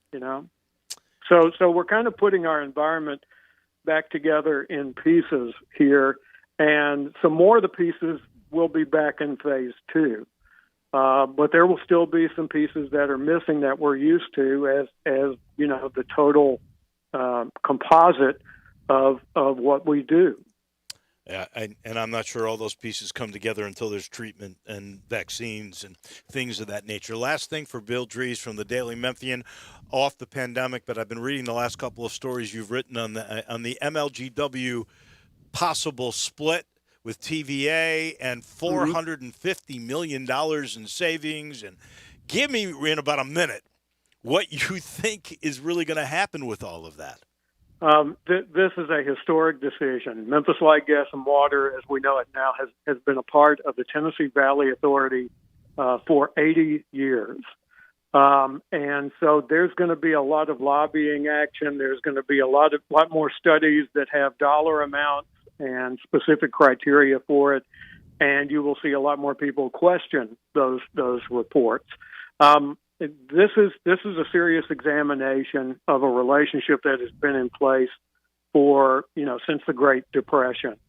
So I think we're at the point where we're going to start making some decisions on it very shortly, probably this summer. But what to keep in mind here is that Memphis Light, Gas, and Water has to give TVA 5 years notice if they decide to cut ties with them. Right. And if they've been overcharging, like some people think, then you would think that possibility is there. Yeah. And that's what the numbers will be all about. But the discussion is going to be pretty detailed and pretty technical, and it's going to be about what do those numbers mean. Bill Dries from the Daily Memphian. Of course, you see him on KNO as well. Bill, thank you so much. We appreciate it. And as we get into Phase 2, we'll probably contact you again. I'll be here. Thank you. Bill Dries from the Daily Memphian. And he's been brought to you in part by the Spirit Shop. That is that wonderful place to get your favorite beverage. That could be wine, that could be bourbon, that could be tequila, that could be gin, that could be beer, it could be accessories. They are still open. They have done really well. They thank all of their patrons for that and let you know they are still doing it the way they've been doing it. Curbside. You come in, call in advance, even give your credit card over the phone. That makes the swap of goods so easy. They'll literally bring it to your trunk or your back seat and put it in there, and you don't even touch it until you bring it home. It's that simple. The Spirit Shop, Poplar and St. Nick, 4848 Poplar, that little log cabin you've been passing by since 1969, right down from Clark Tower. Still on the job, making it easy for you to get whatever you want. When it comes to spirits, there's only one place to go. Eddie Connor's place, the Spirit Shop. Back in a minute, we got crunch time. We put a wrap on this Monday. That is next. Greg Gaston and Eli Savoy get you through the midday with Sports 56 Middays. Delivered by FedEx. Weekdays from 10 till 1 on Sports 56, 96.1 and 87.7. Upgrade to luxury. Visit the Umansky Luxury Complex at Ridgeway at 385. Umansky Maserati and Alfa Romeo, Lincoln of Memphis, and Acura of Memphis. One convenient location for incredible brands. Ridgeway and 385. Come see the Italian race-inspired performance of the Stelvio and Ghibli, precision-crafted performance of the RDX and MDX, or the amazing new Aviator, Navigator, or Nautilus. Rates as low as 0%. Payments from $279. 90 days until your first payment at the Umansky Luxury Complex at Ridgeway and 385. While qualified buyers, offers cannot be combined. A heart in my tasty Honey Nut Cheerios? Cereal, you trying to tell me you love me? Actually, it's reminding you that it can help lower cholesterol as part of a heart-healthy diet. Wait! They can help lower cholesterol? I've been so focused on the sweet, tasty taste that I completely forgot. Now I'm in love. Learn more about making Honey Nut Cheerios part of your heart-healthy lifestyle by picking up a box at your local grocery store. Welcome back to Sports Time on Sports 56 with Wolo and Stats. This hour of Sports Time is brought to you by DeSoto Auto Sales. Here once again are Dave Wolosian and Brad Norsworthy. Final portion of our Monday is brought to you by Homer Skelton Hyundai, and Genesis of Olive Branch. 0% financing, 84 months. I tell you, they always look for incentives. They're always ahead of the game. And on top of that, even more, 120 days, because we know these are tough times. You may not have that that money on right on you on this very moment, but if you wait 3 months, you make your first payment on select models. That's the way they are. They think of you without question at Homer. And boy, these cars, this technology, it's so good. You get a 10-year, 100,000-mile limited powertrain warranty on every new car on the lot.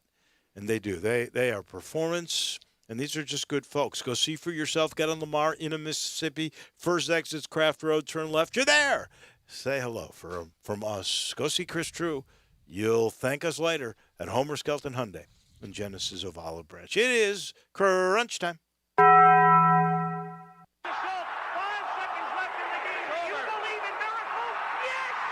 Go crazy, folks! Go crazy! This is for all the biggest crunch time. You are looking live. In your life have you seen anything like that? Take questions again for the student athletes at this time, please. What's happening, big dog? How you doing? Is this thing working? It's obviously crunch time. Hammer, nail, coffin, this baby is over. Woo! Woo! Time for Taco Bell Crunch Time. Taco Bell, home of the crispy tortilla chips, topped with a double portion of either seasoned beef or shredded chicken, plus refried beans, nacho cheese sauce, reduced fat sour cream, guacamole, and a 3-cheese blend. Nachos Bel Grande, heaping portion of chips, topped with ground beef, tomatoes, beans, nacho cheese sauce, and a dollop of sour cream. Taco Bell, home to great food you get on your way home real fast, and they bring you crunch time every day. Learn today, Dave, the longest running event on the PGA Tour, non-major, at the same site is the Charles Schwab at Colonial in Fort Worth, the home of Hogan, home of Dan Jenkins. Fort Worth Mayor, she's raring to go. She says they're going to be ready to go, and it doesn't look like it's going to be scuttled or scrapped. The rest of the year would be in doubt if they have to pull the plug on the Charles Schwab. Looks like it's a go. What did we bet? Was that a steak dinner, whiskey, and a car? Coca-Cola. Car? A new car! I learned today. Come on now. UFC 249 was interesting. You could actually hear in between rounds the other corner's instructions. How'd Greg Hardy do? I'm not sure how Greg Hardy did. I know Justin Gaethje won a 5th-round TKO over Tony Ferguson in what was a classic, very violent fight. Kenny Cejudo was a winner over Dominic Cruz. Both these guys are outstanding fighters. And then there's a guy from Sherwood, Arkansas, who lives, I think, in West Memphis a lot of the time. His name is Bryce Mitchell. He is a featherweight. He fought on V3 fights. I bet he's tough. He was a winner and was a decisive winner. We're going to be hearing a lot. You got to be tough to be from Sherwood. How about that? Man, I don't know what they'd have to pay me to fight Greg Hardy. Number one, I know he's really tough, and I also know he's nuts. So that'd be a combination I wouldn't want to go against. Could have done without. The Last Dance has been really good. It has been, but most of it I haven't learned anything new because I lived it. And I know the younger people are learning a lot from it and a newer appreciation about Michael Jordan. But I do know this. He sure did smoke a lot. Smoked a lot of cigars. It didn't bother him, but you don't inhale those. That's do you the not? reason. No. What do you do with them? You What you do with you them? taste the smoke, and you let it sort of swirl in your mouth, and then you let it out. You don't What's the inhale. point? The point is the taste and the So relaxation. I could smoke those and say I didn't inhale. We had somebody run for president one time and said that. But then he admitted later that wasn't exactly the truth. Of course we inhaled. And I can tell you this right now: if you inhale a cigar, you will cough. I do remember this, though. guarantee it. Our friend, the late great Paul Hartledge. So remember, they made him quit smoking. So he decided he was going to smoke cigars instead because he wanted that smoke taste. And then he would find himself every once in a while, he just couldn't help himself. He started inhaling the cigar, and he would start coughing uncontrollably. I could have done without, I guess. I'm excited, honestly, about the big event with Tiger Woods and Peyton Manning, Phil Mickelson, and Brady, Tom Brady on May 24th. They've actually set odds on this. Woods and Manning, minus 175 as favorites. Brady and Mickelson, plus 150. You can make that bet at Caesars. How about that? We're going to have action on it, aren't we? Show action? Will it count on the football picks? We could, sure. It's kind of got football involved. Well, I'm definitely going Tiger. I'll take the minus 150, 175. What did I say? Going to keep a close eye tonight on baseball's playoff plan. It looks like it's going to be 7 teams. I like that. PGA Tour building toward the Schwab. NBA facilities slowly starting to reopen. Adam Silver's playing it close, and he's really been straight with his players. I think everybody appreciates that. Big week for NASCAR. They're coming back. And how about the $10 million already raised for Phil, Tiger, and That's Peyton? Incredible. That's great. They've and Tom Brady. They've already raised that much money. Brett, how much do you think the 4 guys just put up themselves? They've all got plenty appreciably. of money. Yeah, they have, and I think it's they're terrific. generous. Yeah, I'm gonna make a prediction. Tiger Woods not back on the PGA Tour until Jack Nicklaus's tournament, July 16th. That's the week before we would get him, right? Isn't that right? 2 weeks, I think. It's 2 weeks? Oh, that would be better. Yeah. Plays that, takes a week off, plays us, and then plays and then the goes PGA. back to back. Yeah. This week would have been the PGA Championship week. Yeah, I know it. We'd already have had 2 majors in the books. You'd be so far behind in golf picks right now.